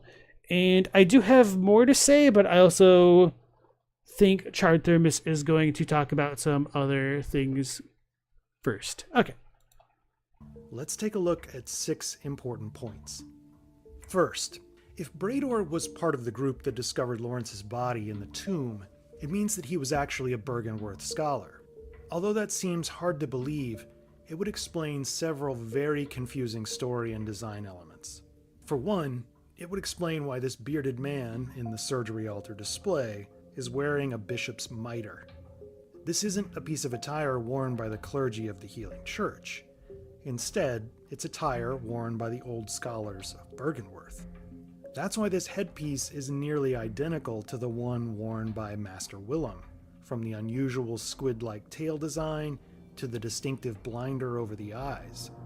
This seems to have been a very deliberate design choice. Second, it would explain the text from Brador's testimony that says he killed a compatriot. Brador is described here as a Healing Church assassin, which naturally suggests that Brador was already in the employ of the church and killed a fellow clergy member. But based on everything we've discussed in the last few episodes, this language might be technically accurate but very tongue-in-cheek. If Brador was a scholar of Byrgenwerth, and he was responsible for slaying Laurence after he transformed into a beast, then Brador did indeed kill a compatriot, Laurence, who was a fellow scholar of Byrgenwerth. If Brador then used the blood of Laurence, drained from his dissected body, to establish the Healing Church, then, in a weird way, Brador was a Healing Church assassin of sorts. Third... So I do like that idea of the tongue-in-cheekness. That's the kind of lore analyses that I support in terms of like being pedantic about linguistics. However, I don't think it works super well, again, because of the foreign garb set. If he was wearing like the student set, I would be all in favor of making that kind of comparison. And going back to like whom that figure with the beard could represent, it could have even been like Mikolash, perhaps before he went insane, since he is wearing the Byrgenwerth scholar set, and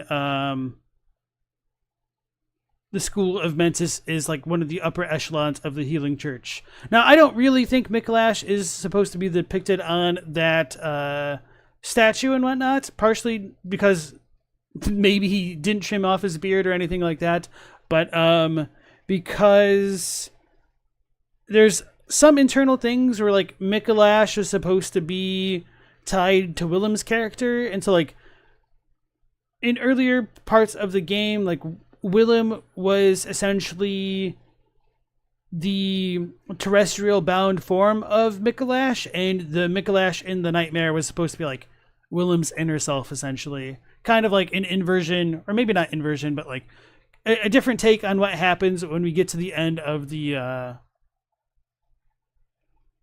Nightmare Plaza? Advent Plaza in Yahar'gul. And most obviously, it would explain why Brador is wearing the scalp and hide of a cleric beast, which is what Laurence eventually became. We've already examined in the previous video the many clues that indicate the cleric beast that Brador killed, skinned, and scalped was Laurence. Fourth, if a group of Byrgenwerth scholars led by Brador went on to establish the Healing Church using Laurence's beastly skull as a foundational holy relic representing the healing power of divine blood and the prospect of immortality, it would explain why the Church and Byrgenwerth are so closely linked. For years, we've assumed Laurence was the common thread. If Laurence founded the Healing Church, it would seem reasonable that he brought certain norms and traditions with him, mainly the attire. As the Tomb Prospector set tells us, the Healing Church traces its roots to Byrgenwerth. We also learn that the choir set is worn by the highest-ranking clerics of the Healing Church, and scholars who continue the work that began at Byrgenwerth. But as we've well established, Laurence died before the church was founded. How then was the church an offshoot of Byrgenwerth? This was only possible if scholars of Byrgenwerth established the church, as Alfred tells us, not Laurence. Fifth, if Brador was responsible for killing Laurence, dissecting his body, and using Laurence's blood to establish the church, it likely explains why Brador's weapon is called the Bloodletter. Brador was responsible for exsanguinating Laurence's corpse. Laurence's blood then became the healing blood. Sixth. So I like that idea a lot, don't get me wrong. I think it's a little bit unfortunate then that the so-called weapon skill of the Bloodletter is kind of like self-exsanguination rather than doing it to an enemy. But that isn't entirely relevant because you can still obviously hit somebody else with the Bloodletter and whatnot. And finally, if Brador killed Laurence after he had transformed into a beast, it lends support for the popular theory that Laurence is, or at least was intended to be, the bloodletting beast.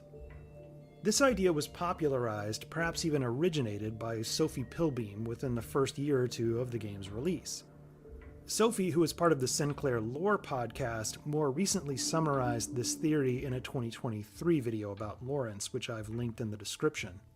The theory lost a little bit of steam within the lore community once the DLC was released, mainly because we encounter Laurence in the Hunter's Nightmare. Many people reasoned that if this monstrous cleric beast is Laurence, then the bloodletting beast can't also be Laurence. Even though I understand what critics are saying with that argument, I'm not particularly persuaded by it. First, as Sin of the Sinclair Lore podcast also noted, we find Laurence in the Hunter's Nightmare, which we know is highly distorted. What we experience here seems to be much more symbolic in nature.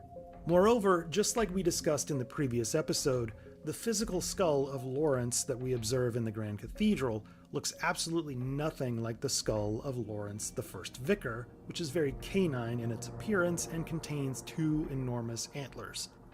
Laurence's actual skull is much more humanoid in its appearance, and importantly doesn't contain antlers or even pedicles where antlers would have been attached.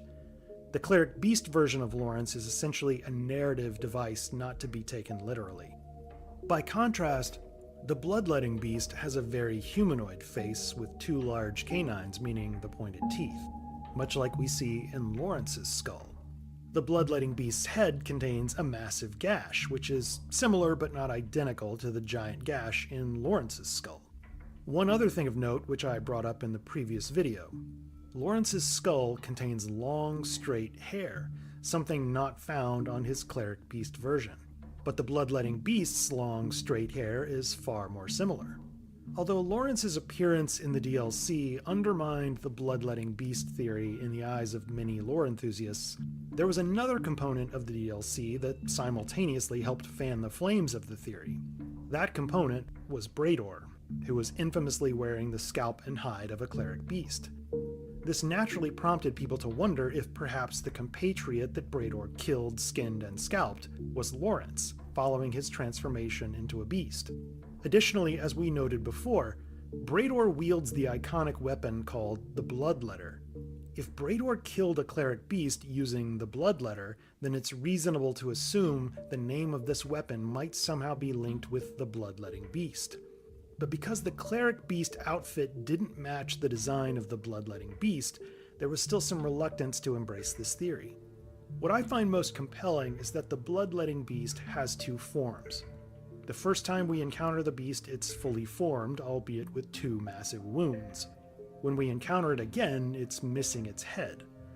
The bloodletting beast might be Laurence, who transformed into a beast after being buried in a tomb. If Brador killed Laurence and dissected his body, perhaps he decapitated Laurence in the process and brought Laurence's skull back as a sort of chalice filled with Laurence's blood. It remained on the altar of the Grand Cathedral as a foundational relic of the Healing Church. The rest of Laurence's remains might have been left behind in the tomb, hence the headless bloodletting beast. As we've seen in these 3 episodes, there was far more to the story of Laurence and the Healing Church. All right, since there's so few time in the rest of that video, I don't think he's going to get to the point, or so little time rather.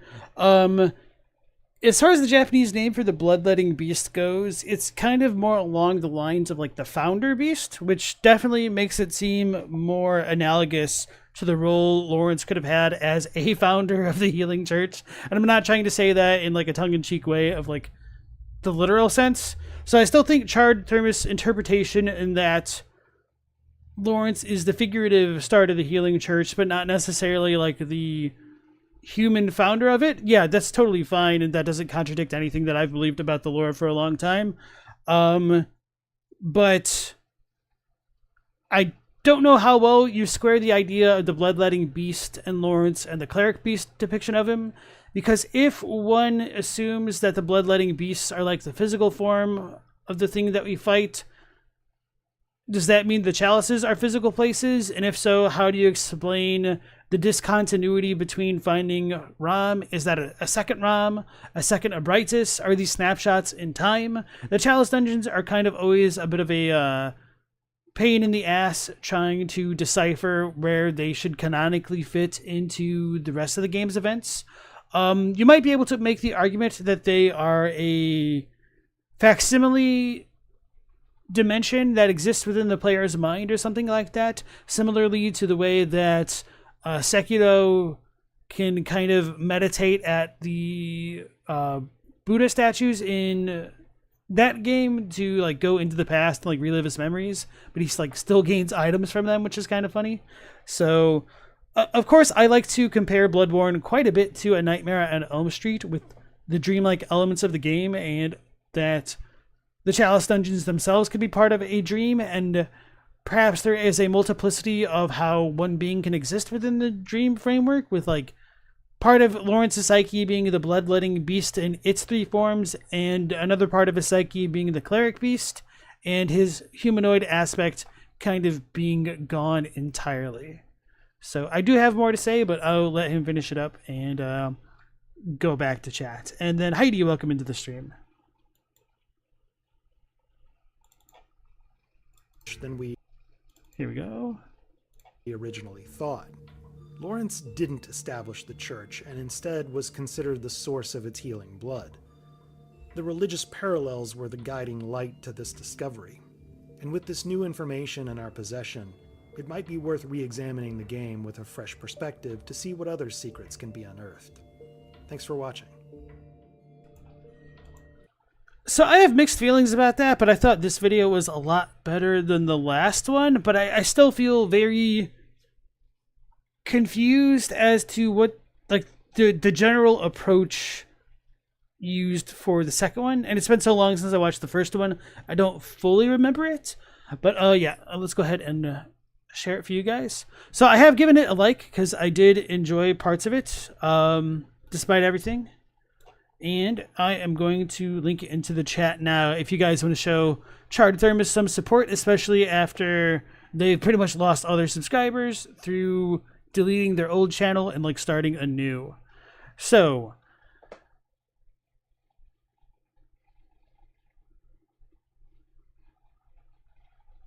the Bloodletter and Bloodletting Beast aren't one-to-one. Let me double check the Bloodletter. I thought that was fine. It's been a long time since I've looked at this stuff though.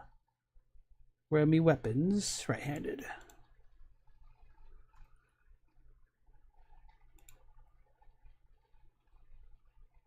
Yeah, Bloodletter is pretty fine as far as like the name goes. It's like the Bloodletting Hammer.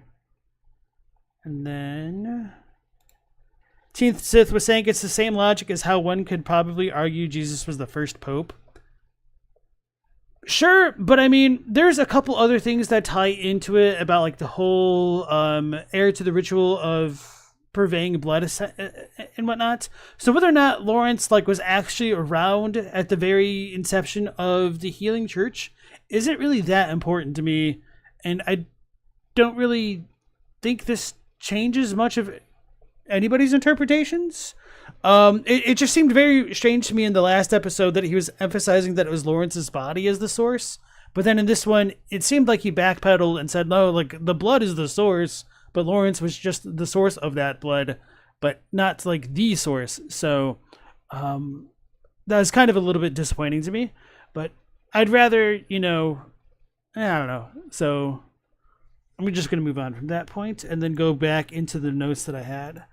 All right, so if the church was founded by St. Peter, doesn't Lawrence's depiction show that he isn't the source of blood? What was I thinking when I wrote that down? Okay, yeah. So if...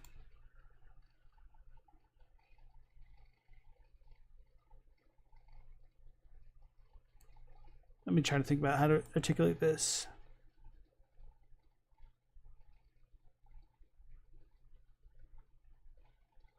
I don't remember exactly, so I might just move on from it.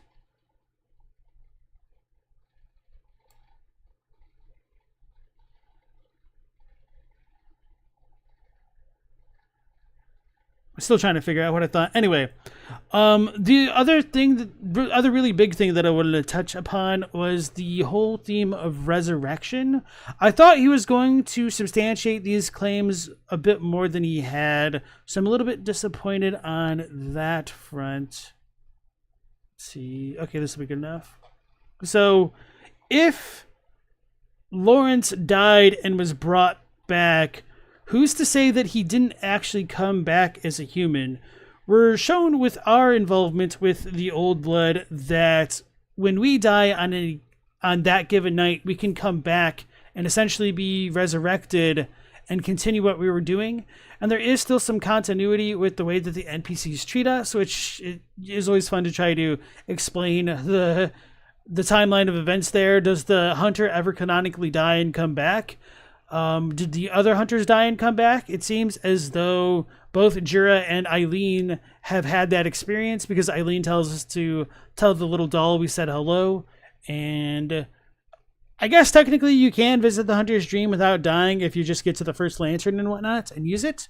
But when Jura says, or when he kills us, and this is only more or less available on the 1.0 version of the game on a PS4 specifically, he tells us to give some thought to the hunt and its purpose, which he seems to realize that we're going to come back and live again. So there is a kind of inbuilt resurrection into the form of a human within Bloodborne. And so if Laurence died because he was like under the buff of the moonlight effects and so he was able to come back to life, then I think that could meet the Christ-like parallels Laurence could have to the healing church and help explain those depictions of his humanoid form as like the Jesus figure. And it could still be possible that after his moonlight buff went away, he could have transformed into that hideous cleric beast sometime later and explain the beastly skull and that depiction of everything in the Grand Cathedral. So I think that is worth considering. And as I'd mentioned before, we don't know if people fully transform after they die. I think what's going on with Gilbert is that he's under a false impression that he's going to die as a human, but I think him transforming into a beast patient shows his ignorance to the plight that he's in, and that he thinks that the healing blood was good for a while, but he doesn't actually die as a human because we kill him as a beast. And as I've mentioned multiple times at this point on the past few streams, we do have characters actively transforming into beasts while they're still alive. And I don't think Charred Thermos was saying that, like, oh, Laurence, the man, died as he transformed into a beast, which would be funny and kind of true in a way. But just to treat that point more seriously, even though it's kind of a bit of a straw man because Charred Thermos didn't present it himself, I would point back again to the abhorrent beast / suspicious beggar who somehow seems to retain his faculties even after he's transformed, which has just always been very fascinating and very vexing to me. So, right. Going back to Laurence being the founder of the Healing Church, it doesn't bother me one way or the other whether or not he like literally founded it, or if the church was founded based upon his actions. But I am just glad that Charred Thermos agrees that ultimately it's kind of like the blood that is responsible for it. I had been under the impression that he was trying to argue something different from the prior video. So I'm glad that's kind of all cleared up now. So let's see that. Okay. It kind of bothers me to have the notification thing going. All right, so unless you guys have anything else to say about that, I think I'm ready to move on to the next video of the evening. So let's go ahead and hide that and bring this back. So the next one will be Elden Ring in Difficulty by Shinigami Eater. And part of the reason why I wanted to look at this one is because Mindspatch on the Discord told me that it had mentioned my video on the DLC, which I'm a little bit surprised by because it didn't really have a lot of views and it had very mixed reviews. So let's go ahead and dive on into that. Alrighty. And I might need to turn this one down.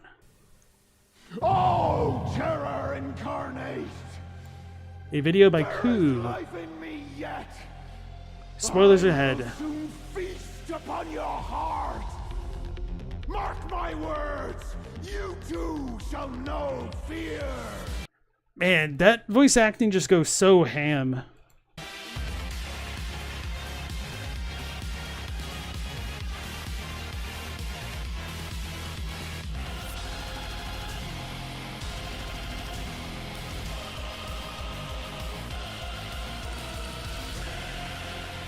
Shadow of the Erd Tree, the DLC for the extremely popular and critically adored Elden Ring, released a little while back, and the world at large had the same discussion it always does when From Software releases anything new.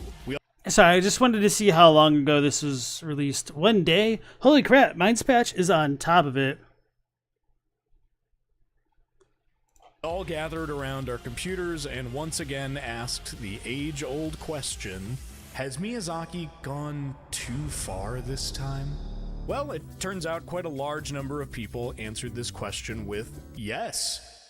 Within about a day of Shadow of the Erd Tree releasing, it received an overall mixed review score on Steam. This has since improved, and plenty of those negative reviews were due to the reportedly awful PC performance, but there was also a noticeably large and extremely vocal presence of players that seemed fixated on this DLC's supposed extreme difficulty. I should have read those out loud, but yeah, the PC performance, or just the performance in general, was kind of surprising to me. I was honestly hoping that the DLC would improve performance, and I was quite surprised to see that it was kind of worse in a lot of spots. Maybe not so much the base game, because I didn't really play the base game after the DLC came out, but anyway.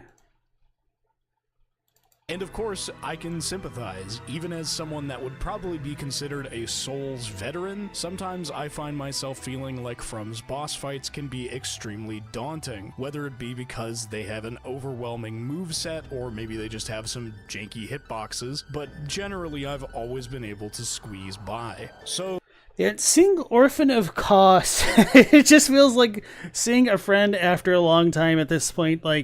Obviously, Orphan of Kos was a tough boss fight, but I don't know, just it felt a lot cleaner to me than many of these bosses in the DLC. And obviously, I highlight a lot of these issues that I had with the boss design in this game, or this expansion, compared to the prior games, but I don't know, it makes me feel a little bit wistful, I suppose. So then, what's all the discourse about? Are these gamers having a skill issue? Have they simply become complacent in the 2 years since Elden Ring came out? Have they begun to drink water instead of Red 40? Or are we perhaps missing something by focusing so intensely on this question of difficulty? Well, I want to say that I do appreciate the musical transitions to go along with the footage and everything that's been done very well so far. I'm about to spend way too long talking about it, so who's to say? I finally get to make one of these. Let's do it, baby!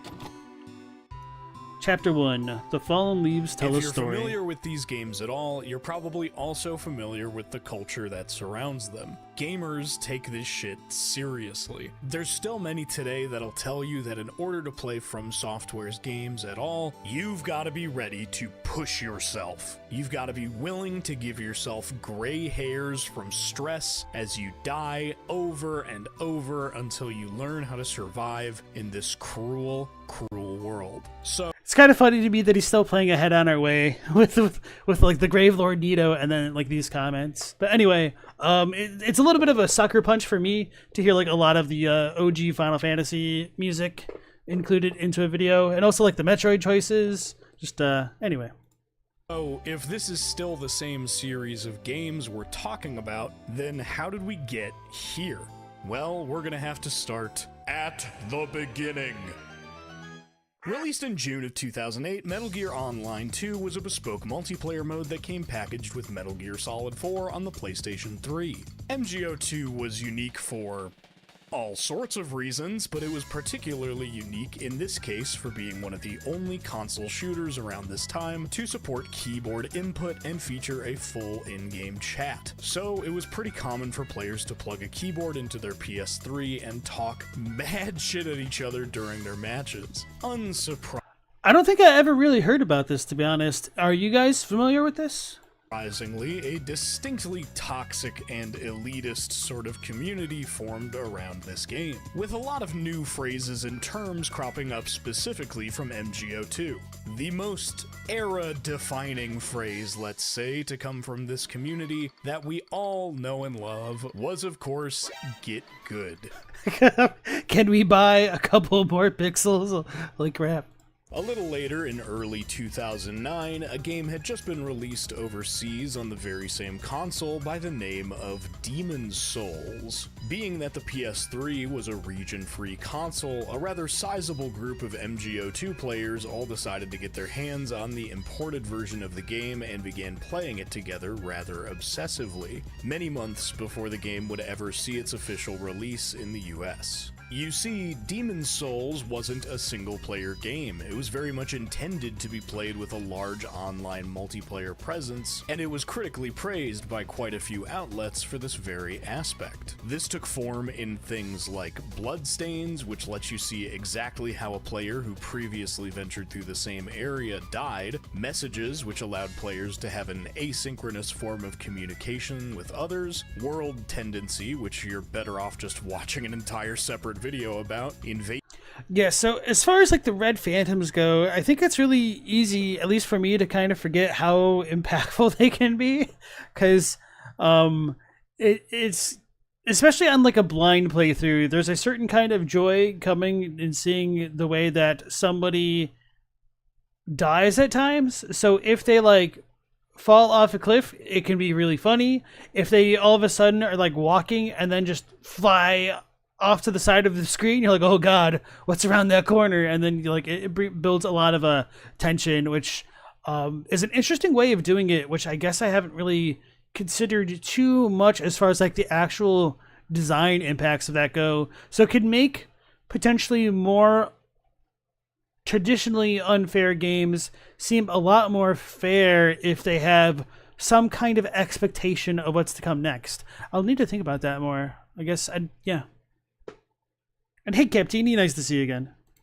Invasions, where you invade another player's game as a Black Phantom with the sole purpose of ruining their day, or Cooperation, where you'd be summoned as a Blue Phantom to come to another player's aid. By the time we got the game here in the States, the import players had been practicing Demon's Souls for nearly a year, making it especially difficult for anyone who had just picked the game up to come anywhere near their level of skill.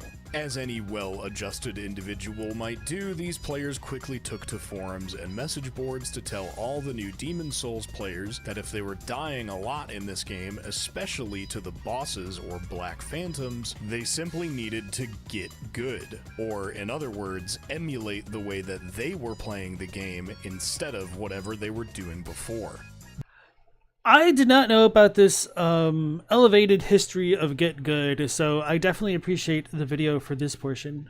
Demon's Souls wasn't exactly what you'd call mega popular. It reportedly sold under 1 million copies, and even Shuhei Yoshida later admitted he didn't believe in the project, calling it, quote, crap! This is an unbelievably bad game! But Demon Souls had very dedicated fans, and that fan base was ravenous for more. Fast forward a few years, and the spiritual successor, Dark Souls, is slated for release in 2011. Bandai Namco of America did what Americans do best, though, and they marketed it like this.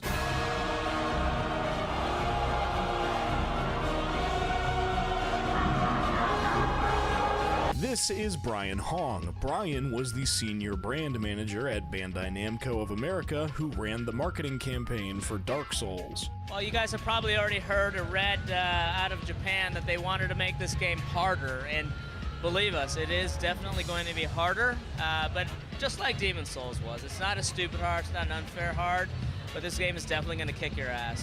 When Dark Souls sold over 3 times as many copies as Demon Souls, about half of that being from just the US alone, Bandai Namco was extremely happy and must have given at least some of the credit of its success to Brian, because they promoted him to Director of Marketing the following year. You know, I'll share a story about Dark Souls. It was one of the first games that they gave me to work on when I got to this company. All I kept seeing was how hard this game was, and a lot of people said, don't talk about how hard it is because people won't want it. This marketing campaign, combined with the now even larger amount of fans taking their turn to tell all the newbies they should get good, wasn't exactly a unique environment for online games around this time.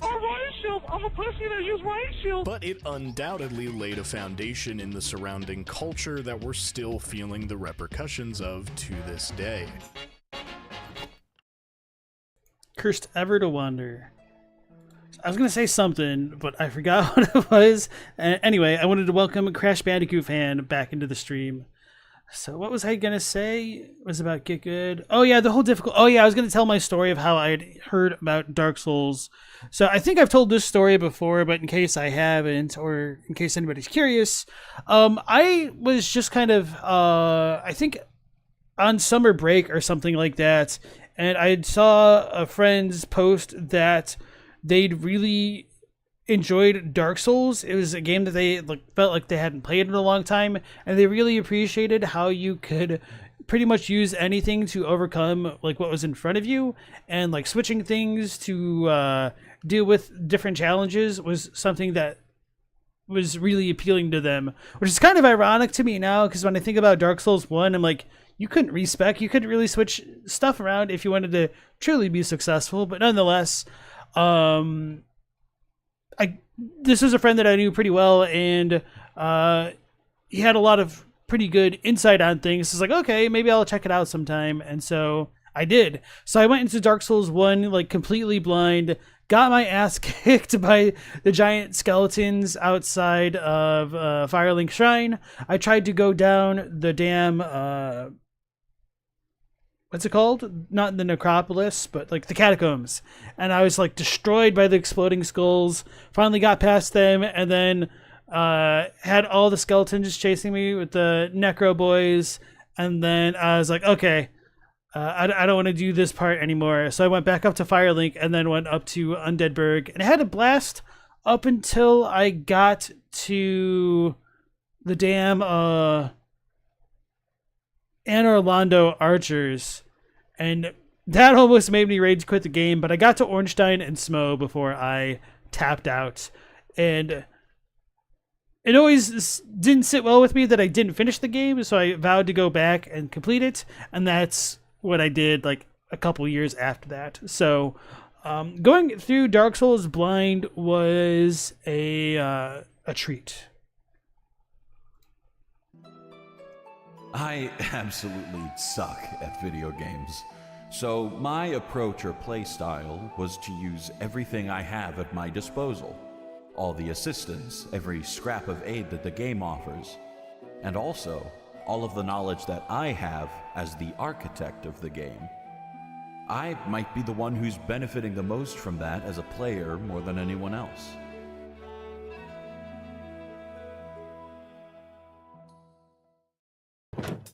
Many of the criticisms I've seen levied towards Shadow of the Erdtree in particular, outside of supposedly having overtuned bosses, is that players found the rewards of exploring the DLC's map to be underwhelming and disappointing. Another cookbook here, another smithing stone here, another spirit ash upgrade there.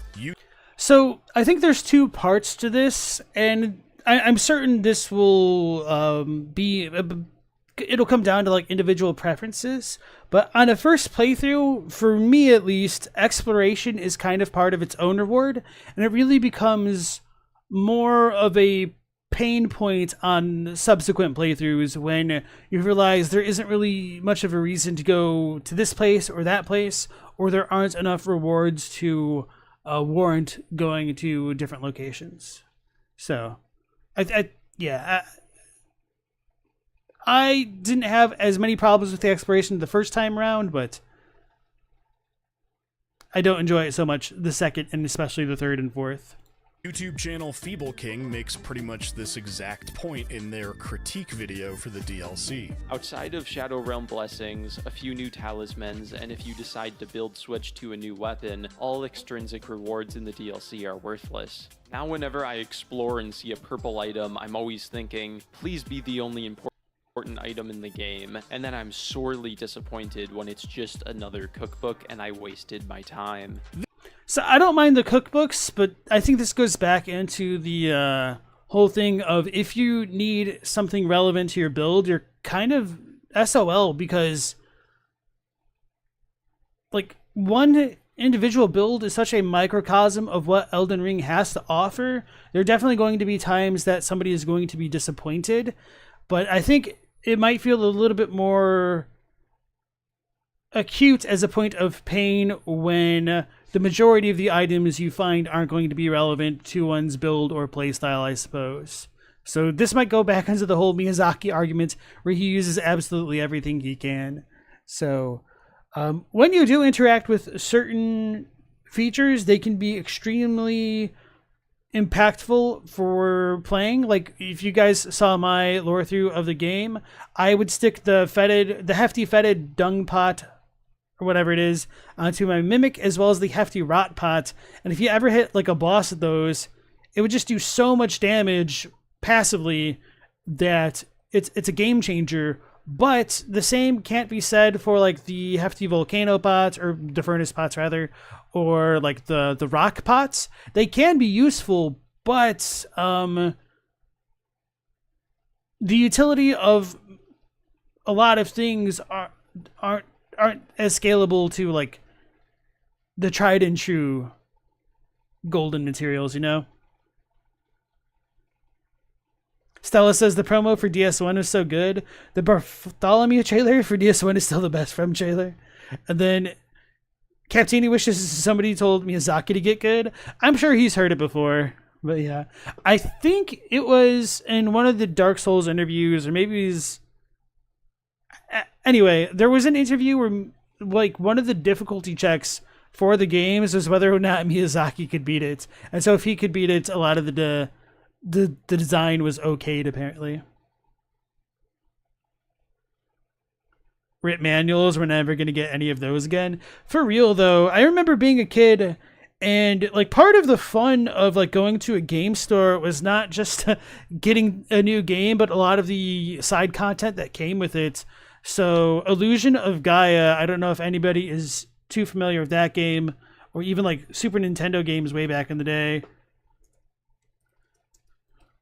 Oh, it's also called Illusion of Time in Europe, or Australia, I guess, in the PAL regions. Bundle. I just want to show it off because of how badass it was. And, of course, I don't think I'm going to find one that had everything.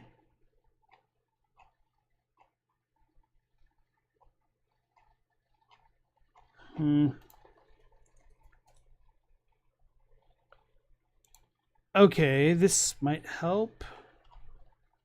I guess I'm going to have to show a couple things off. So, this is the Illusion of Gaia Super Nintendo box, but it also came with a frickin' t-shirt, which is just cool as hell. I love this t-shirt. It was gigantic by all means, but I rocked it for a long time before it eventually got too old and worn and destroyed. But beyond that, when you actually opened up the Super Nintendo box, you got the game, you got the Nintendo Power pamphlet thing, which talked about the game, and it even came with like a map. And a lot of this was just like way more immersive. And I just kind of missed that time of gaming. I actually got really, really upset once I found out that the jewel cases for a lot of new games aren't even fully intact jewel cases, but they have like little bits of them cut out. It's like, why the hell? Like, not only do I not get the manuals anymore, I don't even get a full case. It's mildly infuriating for me. Stella says, old games on Steam will have digital copies of their manuals, but it's not the same. Yeah, when I was playing Alundra on the PS TV, it was nice being able to view the digital manual with you guys on stream. But anyway, we're old. Feels bad, man. This complaint makes sense on its surface. In a game where it's possible to find some really cool rewards, it makes sense out of any sort of broader context why these things would be underwhelming to find instead. But I couldn't help but notice while watching this video that nearly every time I can see their equipped items, there's never anything in their left-hand slot, definitely nothing in their spell slot, and the only consumables they ever have equipped are healing flasks and wondrous physic. This sort of begs the question, aren't those things you found only disappointing if you're a player that doesn't use consumables, doesn't want to experiment with new weapons, and refuses to use Spirit Ash summons? Revered Spirit Ash is largely useless for someone like me who doesn't use summons. Coincidentally, they, like many others, felt that the DLC was simply too difficult in a way that they didn't enjoy. FromSoft has completely lost the plot. It's no longer about making a fun game for the majority of players that is also hard. There's this Souls-like cycle where a new game comes out, people rage about the difficulty, and then a few years later, people say it was never all that hard and you just had to adapt. Obviously, it sucks to get these clips a little bit out of context, but I'm kind of like of two opinions about it. I don't think it's fair to say like the most fun for like most players. So I will recognize that the way that I enjoy the game is the way that I enjoy the game, and that I don't think it should be the way that everybody should enjoy the game. But I admit that I had a lot more success when I used like the spirit summon and like the more degenerate strats, but I also enjoyed myself less than I would have if the bosses were tuned more to my liking to be a little bit more forgiving or a little bit more punishable, or if we were as equally as badass as these bosses were. So yeah. I firmly believe that Elden Ring DLC has broken the cycle. This game will always be seen as hard. Sorry, this clip in particular is so fucking funny because acknowledging that there's a cycle that keeps repeating but insisting you're not part of it is like such a From Software character thing to do. Last Protagonist, a channel who I very much respect and whose work has been invaluable when it comes to the lore and translation nuances of these games, for some reason decided to play the entire DLC without using the central upgrade item, Shadow Tree Fragments. I didn't want to have another experience where I completely outscaled the enemies in the DLC by exploring too much, so I chose not to use the Shadow Tree Blessings. This did indeed make the bosses hit harder and have more inflated pools of health, but the core movesets would be the same, which is what I'd ultimately be judging. By the way, just to give some context, Shadow Tree Blessings give your character a flat stat increase while you're in the DLC, and during the week of its release, so many people either had tutorials manually turned off or skipped the tutorial about them that whoever runs the official Bandai... Oh, tutorials turned off? I could see why so many people wouldn't understand. I didn't even think about that. That makes so much sense. At least I was stubborn about it and just not oblivious. Namco US Twitter account felt it necessary to tell people to start fucking using them. You can tell they clearly understand they've made a pretty bizarre choice by doing this because they felt the need to reiterate that they don't regret it about 3 times. But I stand by my decision. I don't regret this decision at all, but I don't regret my decision since I got to judge each boss on equal footing. Curiously, they also go out of their way to do something I see confusingly often when people talk about these games, which is to describe the boss fights by using the term neutral. But so many bosses in Shadow of the Erdtree have such extreme gap closers, it simply isn't feasible to hang back and rebuff or use flasks while you and the boss are in neutral. A word that most commonly is used in the fighting game community, typically to refer to a player versus player situation where no one has an inherent advantage over the other. But my overall issue is that most bosses were either too mobile, too inconsistent, too hyper-aggressive, or not punishable enough to the point combat became a slog for me, or when these issues didn't arise, the bosses dealt hyper damage to make it a war of attrition. If Last Protag truly decided not to increase their stats so that they could judge these bosses purely off their movesets, then surely this must have been done under the assumption that bosses in these games are supposed to play fair. But are they? If you have a decent That's a good question.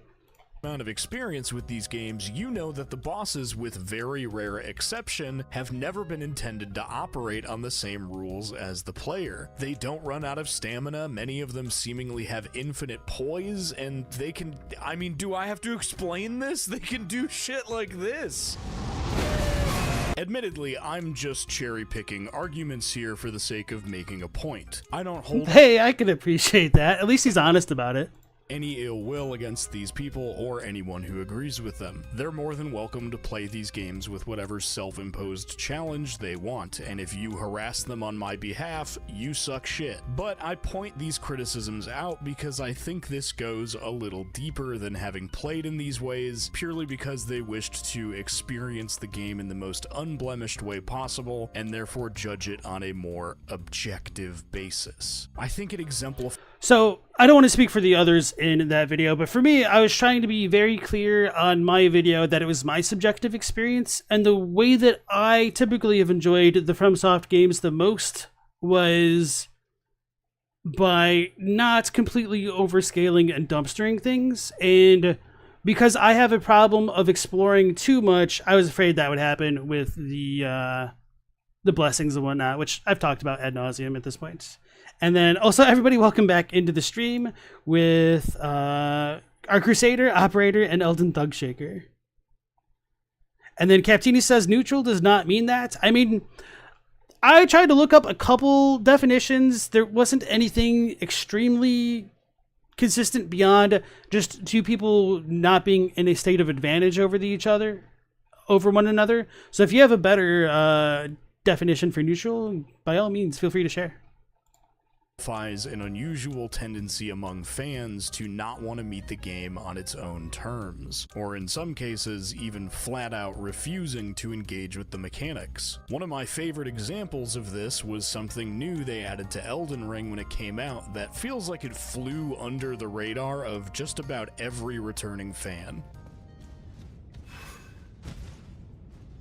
You can jump! Everyone knows this mechanic exists, of course, and generally most players will utilize it for jumping attacks, but were you aware of the sheer number of how many attacks in this game could be jumped over far more easily than they can be rolled through? What the hell? This game could be jumped over far more easily than they... Are you serious? I mean, there's certainly an opening there, but that does not seem obvious. And so, yeah, I'll let him finish his points, and then I'll complain about this a bit more. Then they can be rolled through. One of the most powerful abilities in the entirety of Elden Ring isn't even something you have to be given by an NPC, find somewhere in the open world, or receive for defeating a boss. It's something you can do before you even walk out of the spawn room, but if you... So I think this is going to be more of a design issue because, like, the Radagon lunge, it's just so unintuitive that I don't blame people for not jumping. It's something you can do before you even in the open world or receive for... Like, it looks like his frickin' arm is going through the character's model, essentially. But are you under it at that point and over it? That doesn't... No, because he's in the air. Like, that just doesn't make sense. Like, it's too janky. So, I'm not trying to, like, jump down his throat here. I'm just... This is my gripe about the jumping mechanic as it's been integrated into Elden Ring. Operator's been a grounded fool. I know, for real, right? And no wonder why all the lightning bosses are the toughest. Too grounded. Our Crusader saw somebody do that bullcrap during the Promised Consort battle. Your jaw dropped. Yeah, I was really surprised by that meteor attack being more consistently dodgeable by jumping. Just because it's just one of those visual fidelity things.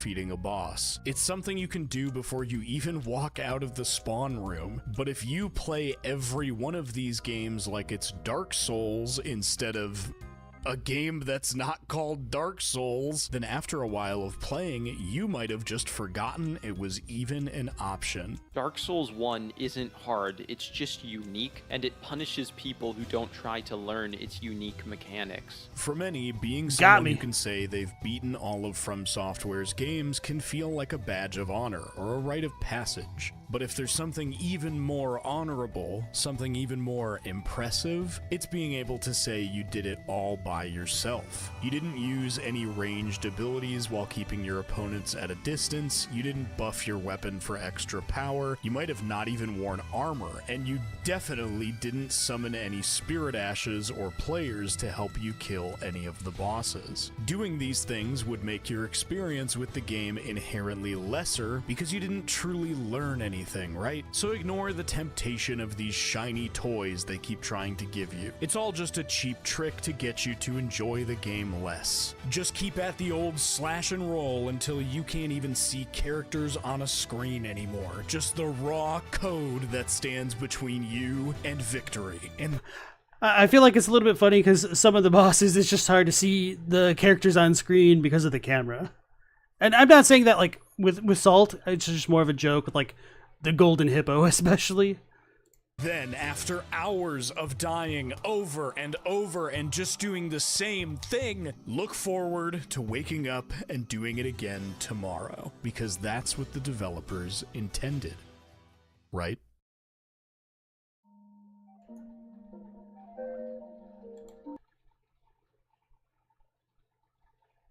So I'm going to present a straw man argument here, just like to extend things the complete opposite way. And this is going to be unfair, and I'm not like trying to truly substantiate this point as like my actual view here. So if doing the same thing is bad, then is the opposite of changing up absolutely everything you do for every fight after better? I mean, I feel like after a while, novelty is... It becomes mundane. Like, if you summon the Mimic for every fight, how is that any different from, like, doing Sword and Board? It's... I understand the point that he's trying to make, but I think it's a little bit too... I don't want to say it's, like, unfair, but he did say that he's like cherry picking his points, which I totally understand there. But I get what he's saying, but I think there's a nuance to it, which I am struggling to articulate right now. Matthew hates that hippo. Yeah, especially in that arena. Light looks more beautiful in darkness. When there's something beautiful in the middle of a wasteland, we are able to appreciate it more. One jewel doesn't look like much when you have a pile of them, but if you find one jewel in the midst of mud, it is worth so much more. Personally, a world that is happy and bright is something that just doesn't sound realistic to me.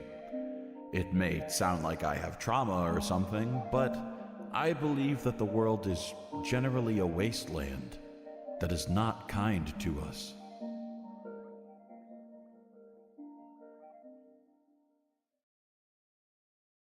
Before I had even started writing this video, I looked up some footage of Midra, one of the new DLC bosses, and I noticed something kinda strange. This video had so many dislikes. The ratio was almost split right down the middle. I was confused about this at first.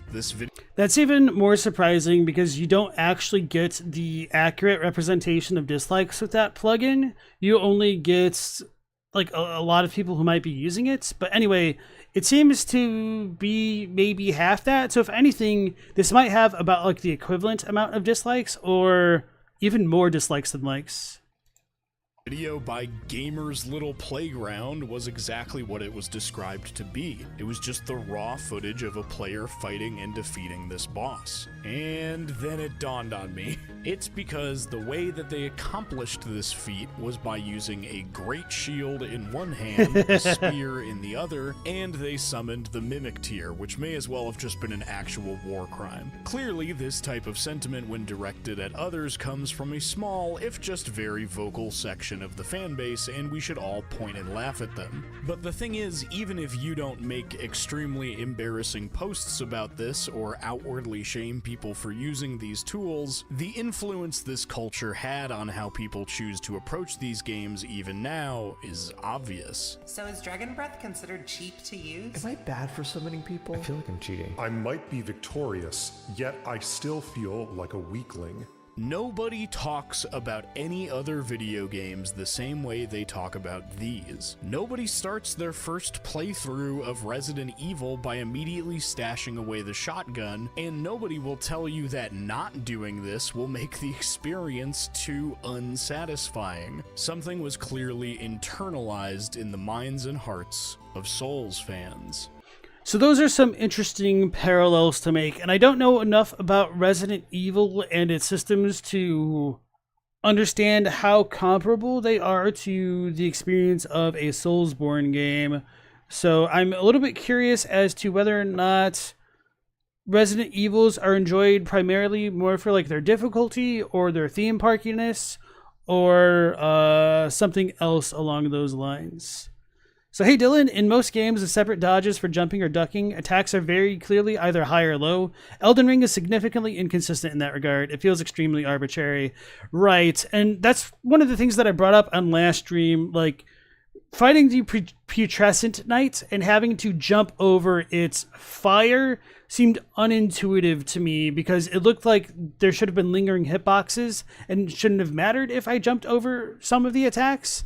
But I was fine, and they also looked tall enough that they should be able to hit me even if I was in the air. But the fact that your legs like entirely disappear from the hitbox is really unintuitive. Resident Evils are speedrun games? Okay, Captini. Stella says, the main thing you don't find fair is when an enemy has a blinding beam spam attack, Consort Radon, but that might be a you problem. Maybe that is a bit of an accessibility thing, and it could literally be not fair that you might not be able to deal with like beam type attacks because of some like visual stuff going on, and that sucks, but then it might just not be fair. But I think the Radon stuff is just sloppy, and its sloppiness makes it seem more unfair, I guess. Like it might ultimately be fair, but it really takes a lot of defining what fair is to begin even talking about that precisely. Dirty Garbage said, you think Resident Evil's difficulty is more resource management? So is then comparing storing the shotgun an apt comparison to like not using the Mimic tier in Elden Ring? Maybe. I could see the argument. Are you still able to fight? I guess you could make the argument that you're kind of crippled if you don't have like a summonable Spirit Ash in Elden Ring as well. There's something about Elden Ring and its predecessors that you've probably heard already, but I'm gonna rehash it so that I can say it in my special little video essay way. And it's that these games truly are only as difficult as you want them to be. Exactly. You can turn these games into a pure test of gut reaction and reflex, brute forcing every encounter by effectively playing it like it's a boss rush or a Twitch shooter, or you can slow down, rethink your approach, and play some fucking Yu-Gi-Oh! Forbidden Memories. Yu-Gi-Oh! Forbidden Memories was one of the first video games I ever owned for the PlayStation, my first console. As a pretty young kid, I was never able to make much progress in this game, firstly because I didn't own a memory card for a weirdly long amount of time. Oh, I feel that. Yeah, my first PS1 game was Final Fantasy VII, the OG, and we didn't know you needed a memory card to save games because that wasn't exactly a thing for the Super Nintendo or even the regular Nintendo. We had the old password system. But anyway, I don't know how long it took for us to get a memory card. It was definitely over a week. It may have been like over 2. And so what we would do was like, we would turn on the PlayStation and we just wouldn't turn it off because we couldn't save the game. So I played through the beginning of Final Fantasy VII a lot, essentially, because of the lack of that memory card, which was a good time, but different times. Didn't expect this nostalgia trip? I know, for real. The memory card struggle, the olden days. And then Captini said they are for real. That was not a joke. It gives you time in the end. People very often try to beat the previous times even before speedrunning was a thing. Isn't it that, like, you have more resources by speedrunning, essentially? And so, like, the longer you take, the harder the games become, which is kind of funny because it really just screws over, like, newer players. I've heard something along those lines, but I'm definitely not familiar enough with the Resident Evil to have the particulars down pat. Save Frog did the same thing with Animal Crossing. The memory card they had wasn't big enough, so you just left it on until it overheated. Yeah. Parents didn't want to buy new accessories for video games and didn't understand memory cards. I kind of looked out in that regard because my mom was the big RPG player, and so I wanted Final Fantasy VII, and she wanted to play it, so it probably worked out for a birthday present. But yeah, like I mentioned, Illusion of Gaia / Illusion of Time earlier in this stream. That was a game that my mom picked out because she was pretty into the RPG scene. But secondly, because Forbidden Memories happens to be another game infamous to this day for being extremely hard. The game starts off simple enough. You have your cards attack the ones in front of them, you hit your opponent's life points, and you win. But once you've defeated the first few introductory duelists, the game begins pitting you against ones that simply all have cards with bigger numbers than yours. And this can get pretty excessive near the end of the game, with later duelists being able to turn 1 summon a monster with fucking 3,500 attack. Man, fuck this game. How can you possibly compete in a game that's quite literally all about having higher numbers than the other guy? So this is a little bit of my weakness about my knowledge of Yu-Gi-Oh, but I've never been able to contextualize like what the numbers are. Like, obviously 3,500 is 3,500, but I don't know how big or how small that is within the confines of Yu-Gi-Oh. I was always a Magic the Gathering player, so if this is essentially like a 7/7 on turn 1, I could kind of understand that, but I don't know what like 3,500 is. So do you start with like 7,500 life points or 10,000? I'm a little bit curious about that. Well, this never is play where Yu-Gi-Oh! your It's a horrible knowledge card of the game. Comes into play because the difficulty of Forbidden Memories is fueled squarely by something I like to refer to as knowledge checks. Another term it seems I accidentally stole from the fighting game community. You see, Forbidden Memories has an entire system of creating more powerful monster cards than the ones you can normally obtain by fusing the ones you have in your hand.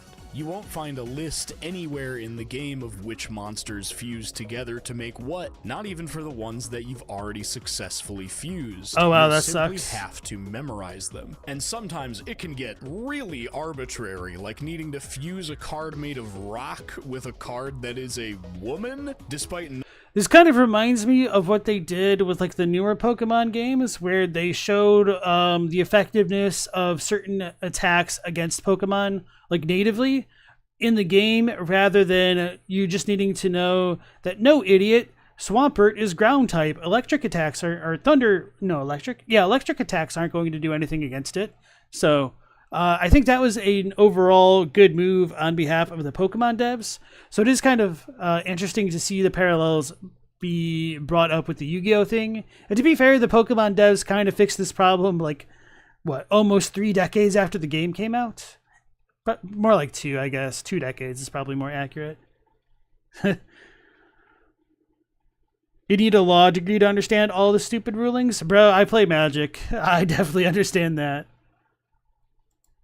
Nothing but the card art and your best judgment ever indicating whether a card is a woman or not. And yes, this exact combination makes one of the best early game fusions that there is. Knowing all the ways you can combine cards and knowing where to get those cards you need turns Forbidden Memories into a fairly easy, if just time-consuming experience. Once you know how to consistently fuse for Twin-Headed Thunder Dragon and you know which opponents drop good equip cards most consistently, you've more or less got your path to victory laid out for you all the way to the end of the game. That may sound boring on paper, but the experience of learning those things was awesome. I picked it back up earlier this year, and after enough practice and hours of referencing fusion guides on GameFAQs, I now know basically enough from memory to speedrun it. So, I think my little cousin might have had a Yu-Gi-Oh game, and he wanted me to, fight somebody in the game to help him progress, and I enjoyed that. Oh no, that wasn't Yu-Gi-Oh, that was the Pokemon game. Yeah, so anyway, my point is, I was gonna say that I think it's really a smart play for these gacha games to hook people in with their free trials, their free paid trials of their products, with having games like this, because if you kind of have an experience where you can freely build decks, that'll encourage you to do it with the real stuff. And they can be quite enjoyable, self-contained experiences here and have little bits of narratives. So I've always thought these games are kind of neat, even though I haven't spent too much time playing them. Is objectively a form of mastery over something, and the design that facilitates it is immensely satisfying to me in a way that feels just as rewarding as something like operating off pure focus and just parrying a boss to death. And the thing about FromSoft's games, especially Elden Ring, is that with the exception of Sekiro, I guess, these games have always been designed with this in mind. They are RPGs, a genre that was literally invented all the way back with tabletop RPGs to allow its players the freedom to create their own experience and confront obstacles in whichever way they choose. If you've encountered something that feels insurmountable, you can continue exploring the game's world and come back 6 D&D sessions later with a way to kick that thing's ass. No, you can't. It's on site. We on site. You show up, you getting got. Similar to the process of uncovering Elden Ring's plot by collecting hundreds of disparate pieces of lore through item descriptions and dialogue, eventually forming a clearer picture through which you can combat the fog surrounding the story, the method of combating the game's, combat is also a process of collecting and piecing together as many resources as you can possibly find. You can, at any moment and more frequently than ever before, try out a new weapon, equip a new weapon ability, change which stats most of those weapons scale from, reallocate all your stats if you want, maybe even try out a completely new playstyle. So I was like, wait a second, did I have that footage in my last video? Just the combination of the Raging Wolf set with the Ancient Meteoric Aura Greatsword, I was like, did he get that from me? Than ever before, try out. But then I saw the cape and I was like, oh no, that wasn't my footage after all. A new weapon, equip a new weapon ability, change which stats most of those weapons scale from, reallocate all your stats if you want, maybe even try out a completely new playstyle. Or a very old one. Not to give Gamers Little Playground too much fucking credit here, but the reason they were able to easily beat Midra was because they knew where to find all the right equipment and they knew that this was the right time to use it. To me, it doesn't really matter whether they looked up what to do here or just figured it out by themselves. They beat Midra in a relatively short time and with 11 healing flasks left over because they passed the knowledge check. The beauty of Elden Ring, and I think its greatest individual accomplishment, maybe even the reason it successfully introduced millions of newcomers to these games, is that with enough patience, you can play and succeed at any point on the gradient between these two methods of approach as stubbornly or inventively as you'd like. An incredibly impressive feat when you consider that every encounter had to be designed to account for both. Sometimes, though, there are moments when not even the +10 Mimic tier or your strongest Comet Azure Blast can save you. Sometimes there is simply no easy win strategy for a boss, and you just keep dying, and dying, and dying, and you've just had enough. I have endured more than enough.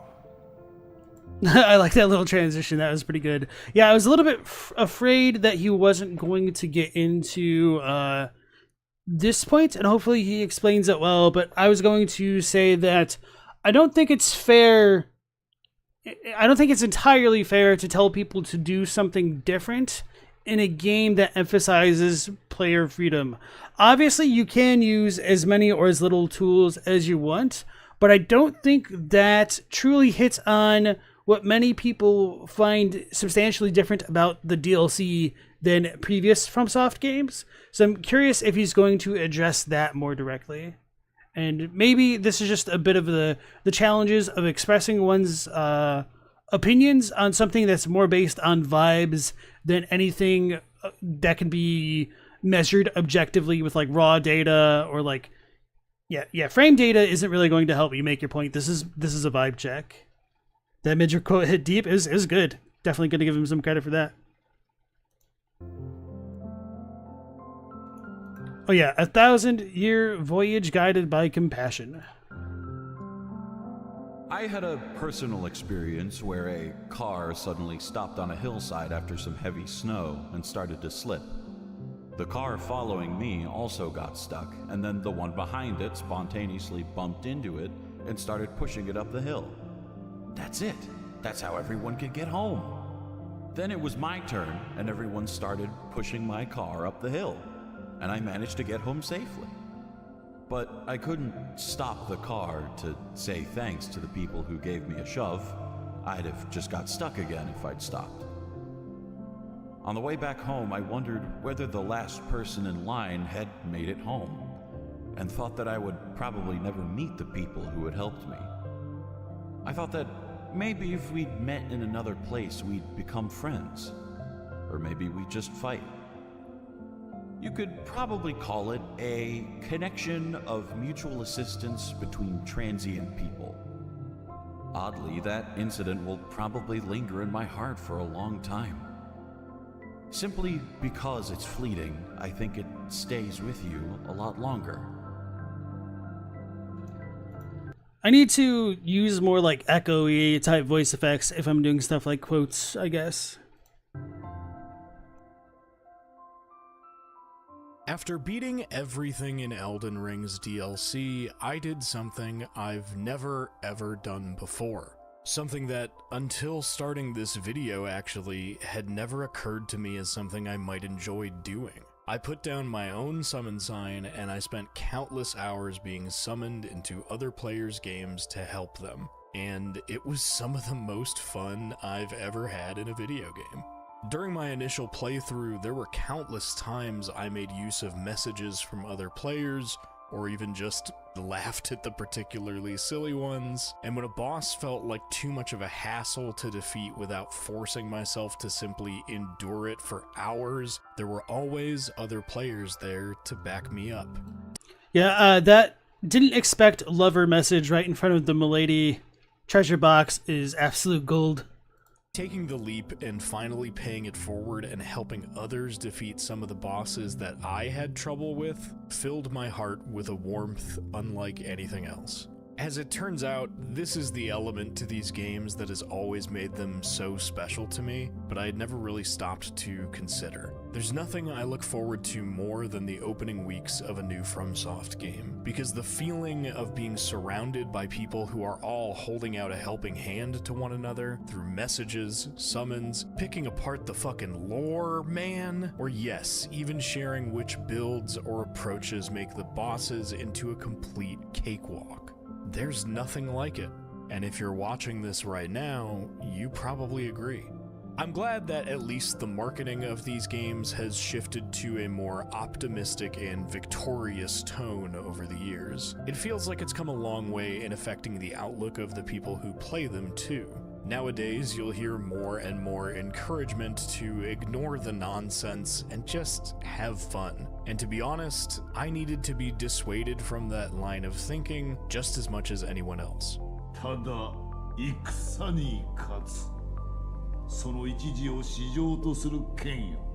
I made my Bloodborne I gotta love Ishin video a couple years back, many people asked me why I barely talked about the gameplay itself. And the honest answer is that these games have always had so much more to offer to me than just a challenge. The difficulty is undeniably a fundamental pillar of why these experiences work, but it's never been about the difficulty. Despite how desolate and hostile the world may seem, the real lasting thing that I walk away from every From Software game feeling is that I won't ever have to face it alone.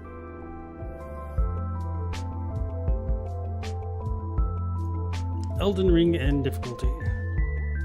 Created by Shinigami Eater.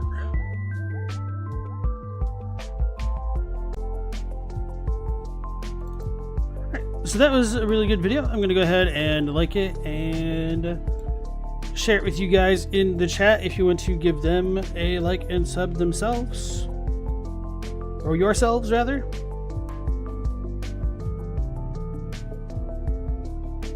I'm probably going to leave a comment on this video, but I'm trying to figure out what I want to say.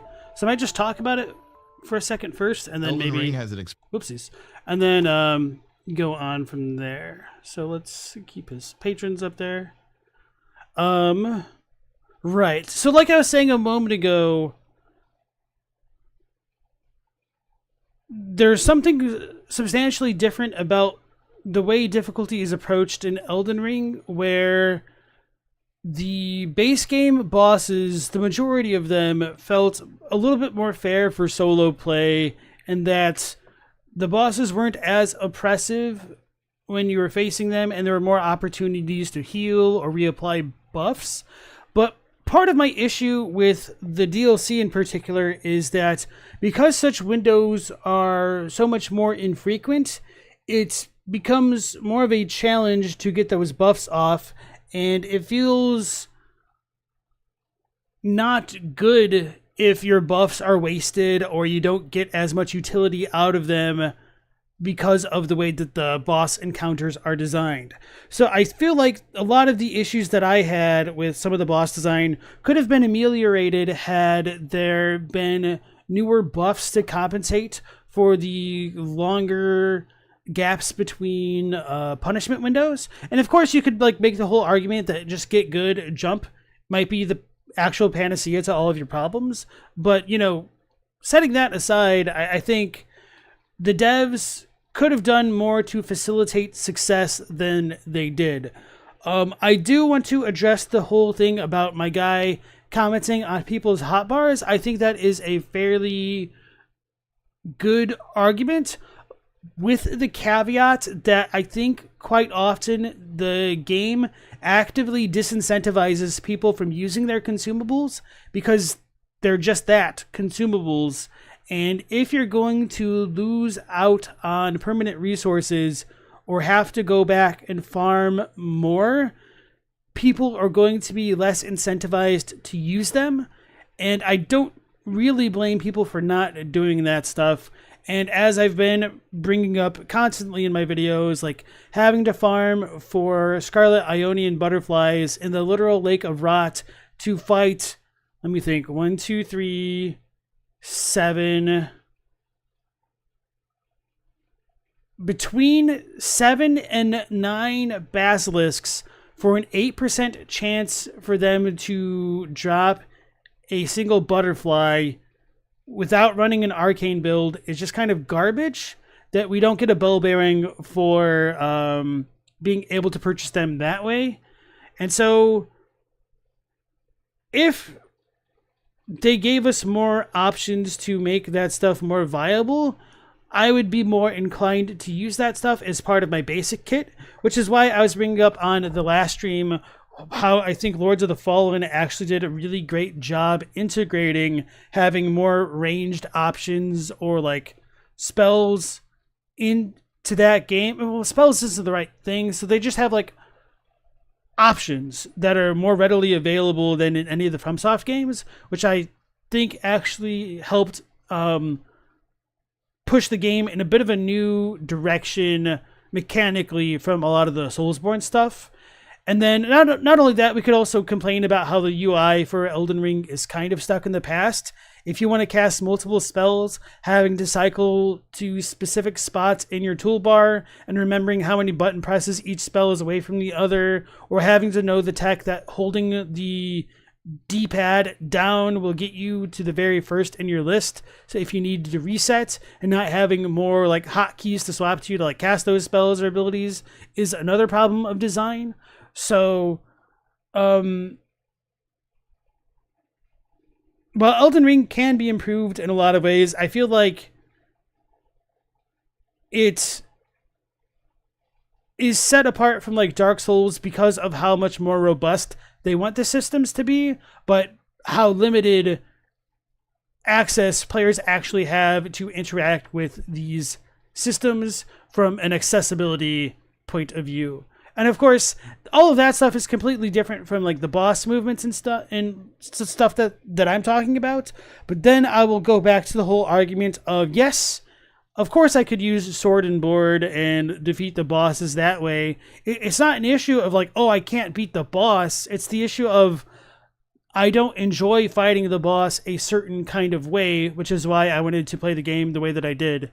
So to address the whole thing of like my fourth time and saying like I don't regret my decision not using the blessings, I really don't.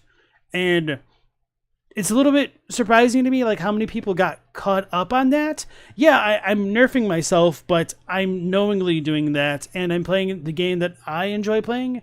And I'm saying for me and players like me, the DLC might not hit as much as you may have wanted it to, I guess, is ultimately the big point there.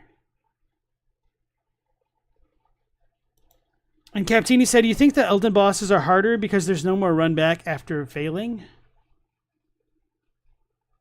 I don't know if that's entirely fair. That's an interesting theory, because I think some of Dark Souls 3's most difficult bosses had just as short run backs as Elden Ring. So like Gale, Sister Frida, their bonfires are like right outside where you encounter them. But you might be right to an extent with that. Well, even Alon was a lot harder for Dark Souls 2, and he had the worst run back, minus Ludden Zalin. So yeah, maybe I just disagree with that idea. Morta said, the dilemma of never using items, because what if you need them? Well, it'd be one thing if I didn't have to spend so much time farming for certain materials. And of course, like I don't have to use those materials. I could use other stuff. But then it comes down to the question of why use less effective things, Forehead? And let's also like take the worst case scenario of like, what if somebody doesn't have a Mimic tier because they used all of their Mimic tiers playing the base game and they wanted to use that character when they played the DLC? Are they just boned to use a build that they've created for themselves? Do they just need to go and like over level the content, like literally, to give them more access to certain things? You might say that's the strength of the game, like you can leave a boss and go do other things and come back later, but I don't know how fair that is, especially if you're on a boss like Radon, which is like the final boss.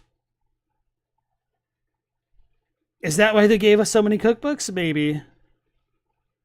And Dylan said, as a lifelong sorcerer, you second the opinion that cycling a linear list of spells is annoying, for real.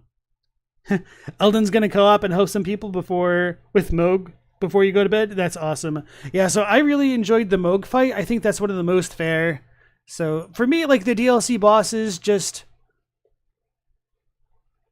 they had one too many things which just kind of like pushed them over the edge for most of them. But if certain things were changed, that would have been like less of an issue. Like if I didn't have to constantly try to like rebuff the Godskin Apostle Black Flame protection spell, or like Flame grant me strength, etc.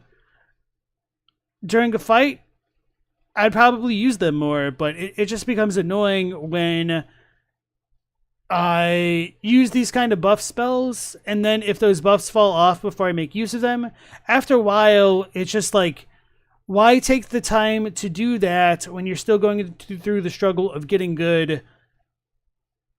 Just skip the middleman and get good, and then use that stuff when you're like more comfortable, I suppose. And then Operator's gameplay style is hoarding every mushroom and rock you pick up like Smog lording over his treasure.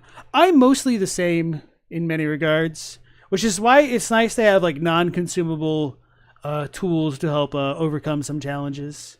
Which is one of my complaints about Sekiro. It's like, if they limit the amount that you can have on your character, then why do you need to farm spirit emblems when it's just going to punish you for dying? And so that's like one of my biggest complaints about like the FromSoft games. It's that it punishes the people that it needs to protect the most in many ways. So like the people that get good and can abuse the game systems have that kind of knowledge check issue that a new player isn't going to have. So I don't think it's entirely fair to say, hey, you're a new player.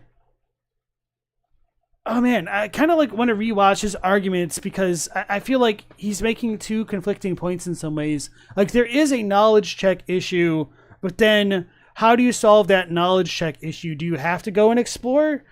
Do you have to know what each item does? Of course, like to a certain extent, yes, but that doesn't explain like the more advanced techniques of like knowing, oh hey, actually when you have a fully upgraded Blood Fiend Hexer's arm and you blood infuse it, or like use like the Blood Flame incantation or the grease, you can stack a massive amount of bleed on this weapon, and so if you use Endure, you can just completely face tank boss attacks and retaliate with a charged R2 and deal massive poise damage as well as bleed damage against them. Like, yes, like people do have like that baseline of information, but the actual access to that information to even like test out those things might not jibe with their overall playstyle, or even just the functional knowledge they actually have about the game. So I feel like there's a bunch of small components which go into things here. So in some ways, I think it's unfair to tell people like, hey, the way you're playing is wrong because there's more tools. You just need to know to use them. Like there is a grain of truth to that with the Shadow Tree blessings, which you brought up, like players not knowing about them because of the tutorials being turned off, as well as like the whole like, if you don't know the Mimic Tier is broken, that's kind of on you.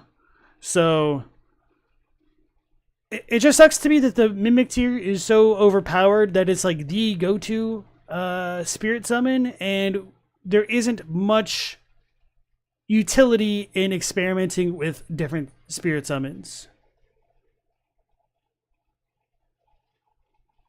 Yeah, I agree with that, Captini. I think that's how Lords of the Fallen... Yeah, that is how Lords of the Fallen kind of had it. That if you hold a button and then do a directional input to like cast that spell, it can be a game changer. And if anybody doesn't understand that, it's kind of like using the quick flasks or the quick utility option bars in Elden Ring. So if you hold square or X, I think it is, whatever, and then if you like press left, right, up, or down, just do that, but for spells. So like, okay, so like I said, I enjoyed that video. I liked it and I shared it. I'm going to go ahead and leave that comment now. Hey man, thanks for the shout out and the tongue in cheek criticisms. Criticisms. Criticisms.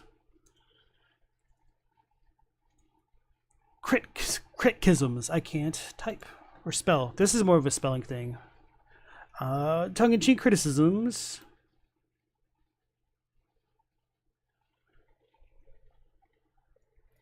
I really enjoyed the video, but there are a few things I'd like to touch on. Of course, part of my own video was spent trying to highlight how I enjoy games, and I wasn't trying to say that this is better or worse than anyone else's, but in general, I found myself enjoying the boss design less than previous FS games and even the base game. I have the knowledge to use all the tools at my disposal, but that doesn't necessarily mean I'll enjoy it as much using them. Hold on. Enjoy it as much if I used them versus my preferred way to play. Beyond that, I think Elden Ring does, let's say, could do a better job facilitating people into using its tools by making them more accessible in general. Like I said in my video, it's kind of a pain having to farm materials for consumables, particularly when they can't be purchased with bell bearings or anything like that. Who really wants to farm Ionian butterflies from basilisks at the Lake of Rot with a base 8% drop rate? You'd either need to respec to an arcane build to increase the rate they drop, or take the L and spend the time farming. Additionally, if the DLC provided buffs that lasted longer than the base game, I probably wouldn't have minded the... what's the word? Hey, I-Man, how's it going? And Verum22, nice to see you.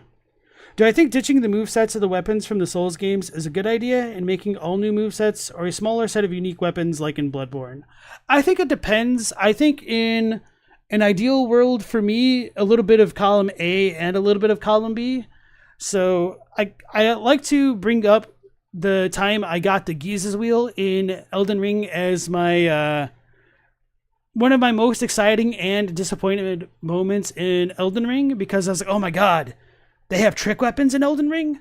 And just that possibility alone was very exciting to me. So like, rather than having a normal Ash of War, if you could trick the weapon to do a different moveset, that would have been peak game design to me. But they didn't go that route. I don't blame them, but I was still a little bit disappointed.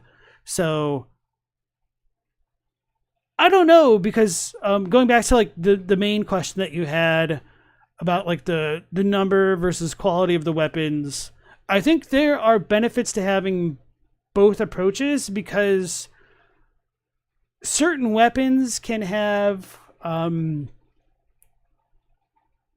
features which are attracted to different players. Like on my first time playing through Dark Souls 3, I really enjoyed having the broadsword rather than the longsword, because its R2 was a cross slash rather than a thrust. Although now that I understand like the resistances of the games a bit better now, I will use the longsword because I recognize that the thrusting attack damage type does extra damage against certain types of enemies. Not that I really needed that much in Dark Souls 3, don't get me wrong, but that's something I wasn't aware of when I was first playing. And so even though the longsword and the broadsword are nearly identical, the way that the weapons can express like a different mode of attack can be appealing for different players. So for me, I think the biggest gripe that I have with the way that weapons and equipment and spells are implemented is how they're tied to statuses, and how there are so many what I would consider arbitrary stat requirements. And I kind of have the sneaking suspicion that the games would be improved if they moved away from tying the player stats to weapon and item usage beyond like scaling.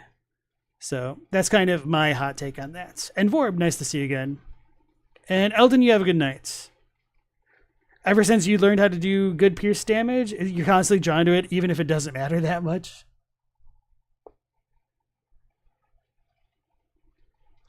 Save Frog said, what was the issue with Lords of the Fallens? You've heard mixed things. So I have a review on my channel. I also have a live reaction where I was trying to watch a couple different reviews to get a better read on the community. So I think, unironically, a lot of the problems with Lords of the Fallen and its reviews were that there were a lot of performance issues of the game, and so that gave people a really negative impression when it first launched. I don't know how much better it is now. My system in particular didn't have too many issues at all, which I was really fortunate to have. But a lot of other systems, and like the PS5, apparently had pretty substantial problems. So beyond that, I kind of consider Lords of the Fallen like the idealized version of Dark Souls 2, where the levels are really sprawling and have a lot of enemies and can be really tense traversing through them, and it can be really rewarding like exploring through them, but the bosses tend to be a little bit disappointing and kind of pushovers in comparison to traversing the levels. And a lot of people really didn't enjoy how, when you're in the dark world of Lords of the Fallen, that enemies would constantly be spawning in, and how stressful it was having a kind of a timer incorporated into the dark world, where if you stayed in it too long, a super enemy would come and chase you down and potentially one or two shot you, especially depending on how far you were in the game. Then beyond that, I do think Lords of the Fallen would have improved by having a couple extra base enemy types, but in general, I was pretty impressed with the game, and I felt as though it was a great game at its core, but it was kind of held back mostly by some like systemic issues, where if they just tweaked the numbers for things, the game would have felt a lot better. But beyond that, it's like Dark Souls 2, in that it also has some really obscure quest points, I guess.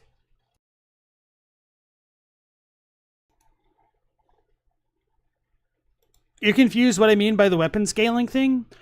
Okay, so let's think of a good example of weapon scaling. Okay, so in Sekiro, you obviously only have one weapon, but it doesn't matter what your stats are because you don't really have stats. So you just kind of upgrade your power through like the things that you're doing in the game. In a game like Bloodborne or Elden Ring and Dark Souls, you can't use something like Ludwig's Holy Blade or the Moonlight Greatsword if you don't have a high enough intelligence equivalent stat on your character. And so if you want to do an entire playthrough using like one of these super cool weapons, you might be locked out of using them until you have the required stats to make them useful or like actually equipable on your character. So maybe the most quintessential example of this would be in Dark Souls 1, when you fight the Asylum Demon the first time around. If you kill it, it will drop its Demon Great Hammer, but it requires 40 strength, so you won't be able to use that weapon until you've leveled up a substantial amount. So it's essentially just kind of dead weight in your inventory until you get the stats required to use it. Well, what if it just didn't have a stat requirement to begin with, and you could use it at level 1, and it just only got stronger through either weapon upgrades or leveling up in general? I think that could improve my enjoyment of the games at least, because I would be more interested in doing something like a legitimate RL1 run if I didn't have to be relegated to using like 3 or 4 items, because I literally can't use anything else.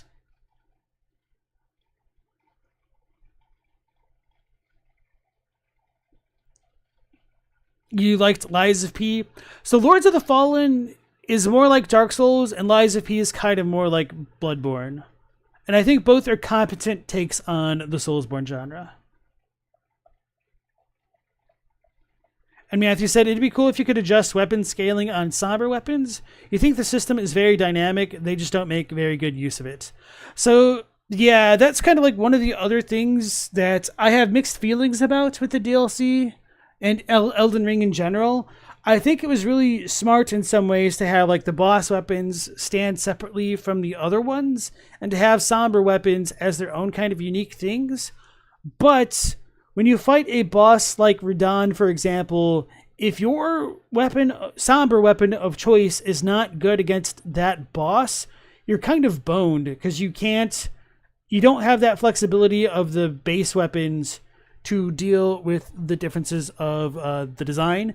And of course, that is both a blessing and a curse, because it could encourage people to use different builds, and that can be a good thing. But what if I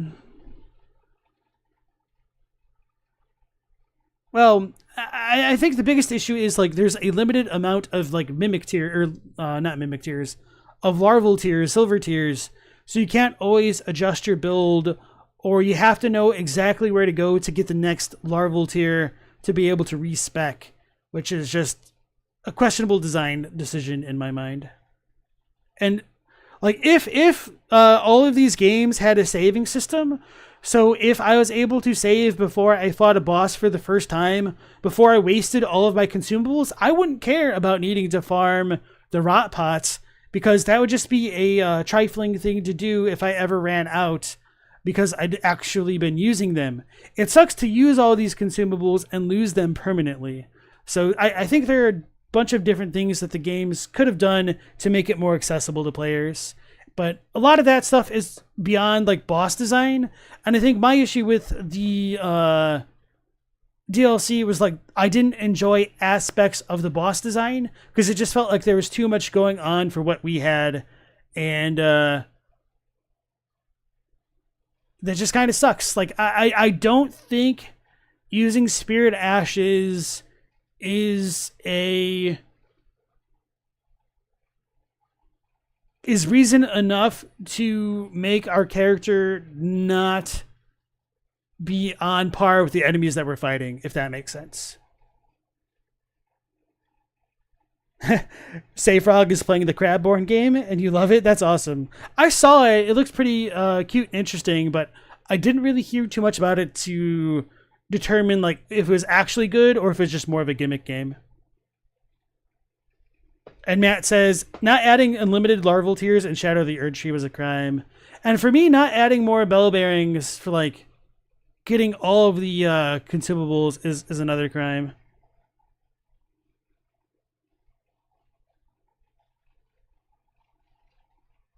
And then Captini likes the ideas of using weapons no matter what stats they have, but scaling with different damages.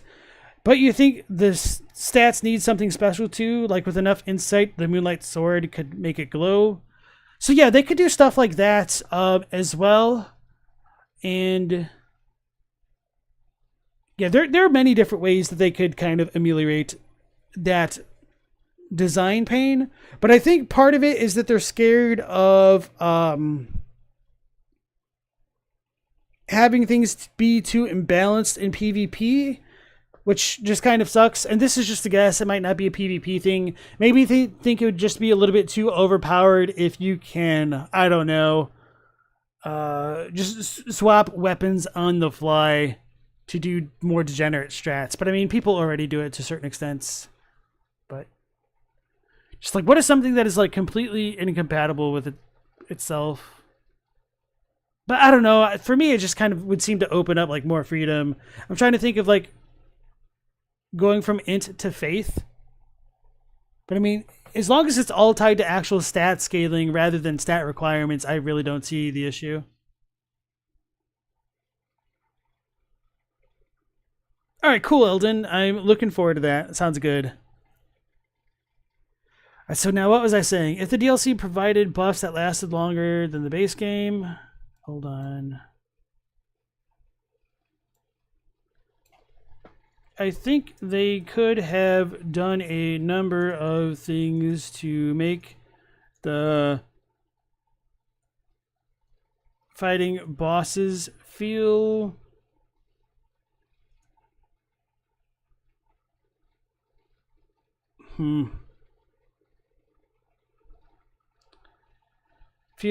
to make fighting bosses more approachable for players, well, such as adding new spells that have increased buff times, since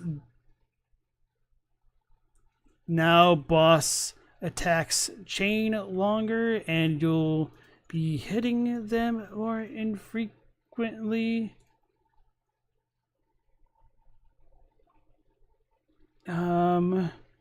Having more bell bearings to buy consumables, not having a limited amount of larval tiers for respecking, etc. I think part of this also ties into your point about game knowledge. I guess I should say points about game knowledge. I know I have all these tools available, but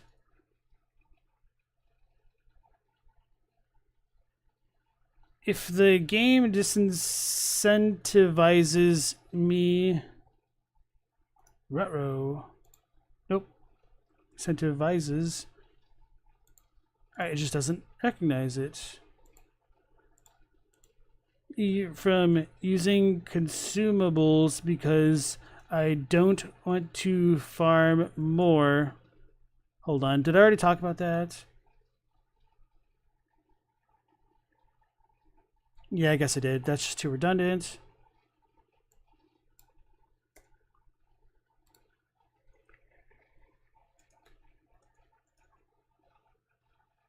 Okay, talk about that next.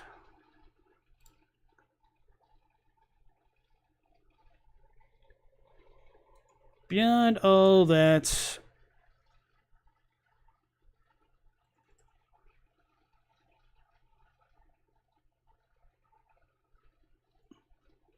I don't know.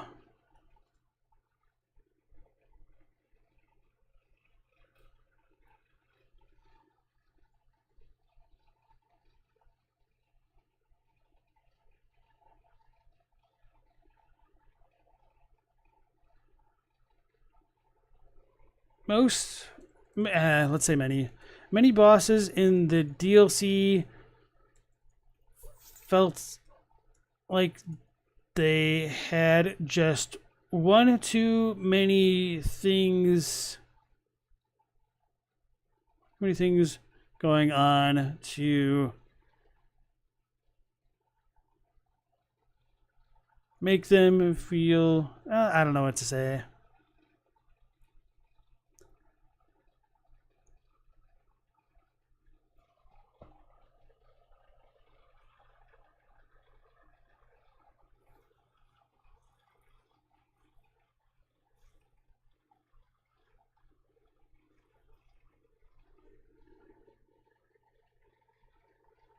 I liked your points about fairness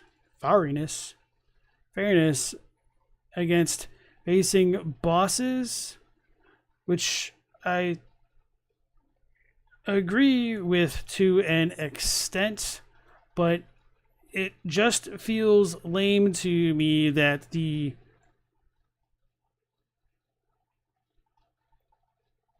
most common... I don't know.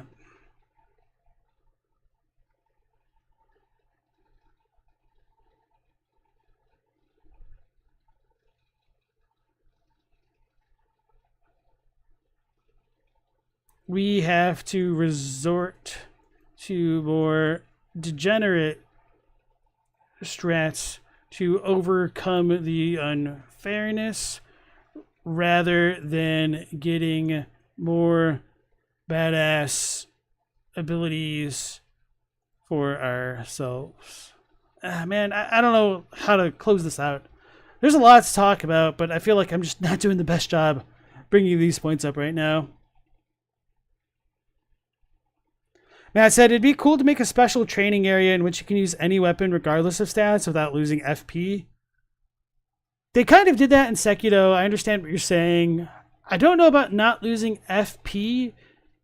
I think maybe if they showed, if you stopped moving for a while, that your FP would be recharged. So that way you could get more of an accurate read about like how much things cost. But yeah, I see what you're saying.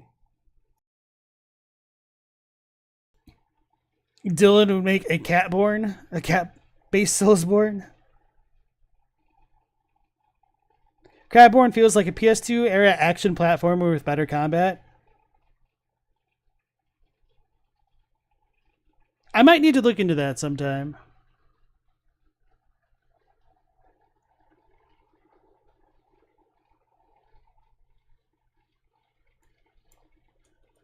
But that doesn't make me enjoy them more. But it doesn't make me enjoy fighting them any more.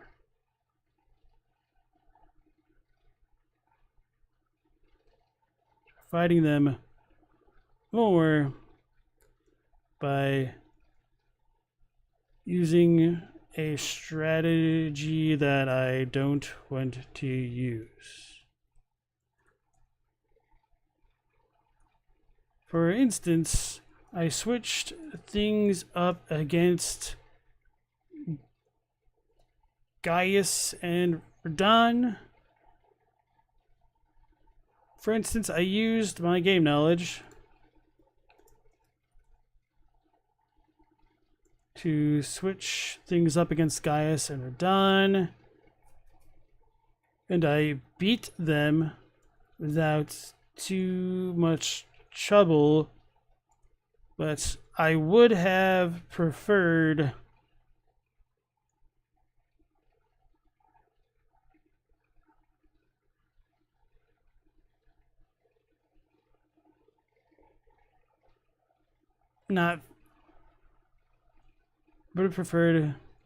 to have not done it at all. Well, them my way. Because Elden Ring touts player freedom as its core principle, it feels antithetical to the game to be forced to switch, to be forced to, I don't know, that's not true, that's not what he was really saying. I'll just leave it there.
I reacted to it live on stream.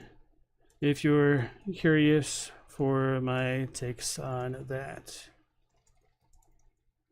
live section of my channel. Peace. Okay.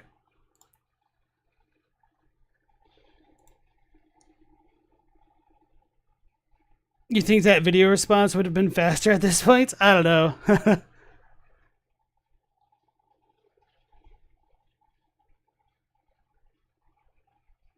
Yeah, Dylan has a good way of saying it. It feels to him that the amount of choices the player has in Elden Ring, paired with the difficulty, makes it hard to tell which choices are more a matter of taste versus serving a specific mode of play. And that's kind of one of the things that's kind of hard to talk about, because I do think that a lot of what Shinigami Eater brings up are entirely fair criticisms, which is why it sucks trying to say yes, but, because like in a certain sense he's right. If you're failing, try something different. That is kind of part of the core aspects of the game, but it also is a real pain in the ass to actively switch to anything else. Unless you just happen to have all of the upgrade materials, like all the smithing stones to like change a weapon, or if you happen to have all of the materials necessary to craft certain items, or if you manage to do the certain quests to get the kind of spells that you need to fight a boss a certain way, is it entirely fair to say, like, change what you're doing if you just don't know any better? So that kind of ties back into, like, the game mode thing. Maybe you're supposed to explore more, but the game also gives you that freedom where you don't have to fully explore everything. So because you don't have to fully explore everything, I think it's fair to say that the game should kind of be catered to that least common denominator and feel kind of fairer for solo play. Now, of course, what I say is fair for solo play may differ from what other people will say is more fair for solo play, but Elden Ring as a whole stands out to me as feeling a lot more sloppily executed with the solo design of its bosses than the previous games like Dark Souls 1, even Dark Souls 2, Dark Souls 3, Bloodborne, and Sekiro. Like, Sekiro had some really freaking hard boss fights like Ashin Ishina. Wow, Ashin Ishina. Ishin Ashina. But Ashina Ishin. Either way, Al was really tough, but they felt a lot more fair. The AI seemed more reactive, and maybe that's because there were like no summons. And yeah, well, I guess that is a really big deal, really big part of it, isn't it? There are no summons to like deal with that issue of aggression in Sekiro.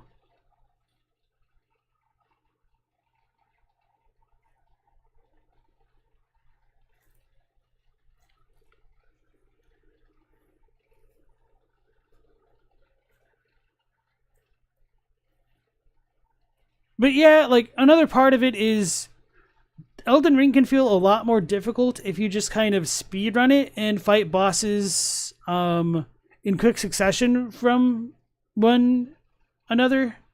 And it can feel a lot more trivialized if you explore a ton and try to see everything. So like my first time playing through Elden Ring, with the exception of like the grafted Scion and that tree sentinel, I really didn't have too many issues with the bosses just because I'd explored a lot. And Millennia was like the big exception to that rule, which I was quite surprised by. Like, I'd heard rumors of her being harder than Ishin, and I was surprised to see that there was actually weight to them. But I feel like the way that she's more difficult than Ishin is just incomparable between the games. Like, Ishin, it felt like I could learn the attack patterns and actually get good. And obviously, I could have dodged Millennia a lot better in my last time playing against her on stream. But it also felt like I was having, like, legitimate control issues that might be more of a PS5 thing versus a PC one, where like I didn't feel like I was able to pivot dodge, and I got stuck in the like turning around animation a lot more than I was expecting, and that's a skill issue on my part to a degree. But the fact that she has kind of an inconsistency to like her super armor and her hyper armor and her attacks, the very incredibly short stagger window, like it really sucked doing a jump attack against her, breaking her posture, and not having enough time to recover and like walk in front of her to get that visceral off. So like they can tune certain things to make the bosses feel better to face. And like I was saying with the Bale criticism, like when Flaccidisax does its nuke, there's enough of a wind up afterward where you can kind of punish him for it. But a lot of the bosses in the DLC just don't have as obvious punish windows, and a lot of the punish windows kind of feel like bait because they can transition into different attacks, which are a little bit harder to distinguish from other ones. So it does suck in some ways that he didn't bring up those criticisms that I brought against like the DLC, even though some of it is more contingent upon me not being able to differentiate against attacks as well. What the hell is that? But anyway, yeah, that's pretty much all I think I can say about that so far. Yeah, I think the dog like kicked the wall. Or maybe I'm getting broken into. That would suck. Nah, if I was getting broken into, the dogs would be going crazy right now, so I'm pretty confident the dog just like kicked the wall while he was asleep.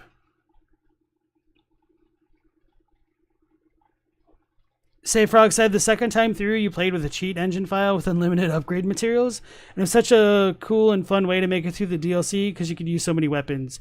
Exactly, and that's kind of like one of the other things. So I mentioned like stat requirements, but also having the upgrades be more accessible would be welcome indeed. So rather than upgrading each weapon individually, like, wouldn't it be a lot cooler if you upgraded Hugh's hammer and then he could upgrade weapons to whatever level you wanted, provided you gave him the runes for it?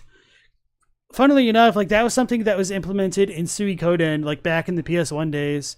So it's a little bit unfortunate just how unforgiving and how expensive it is to try to interact with the so-called, like, freedom of the game when you're limited by, like, the materials you have.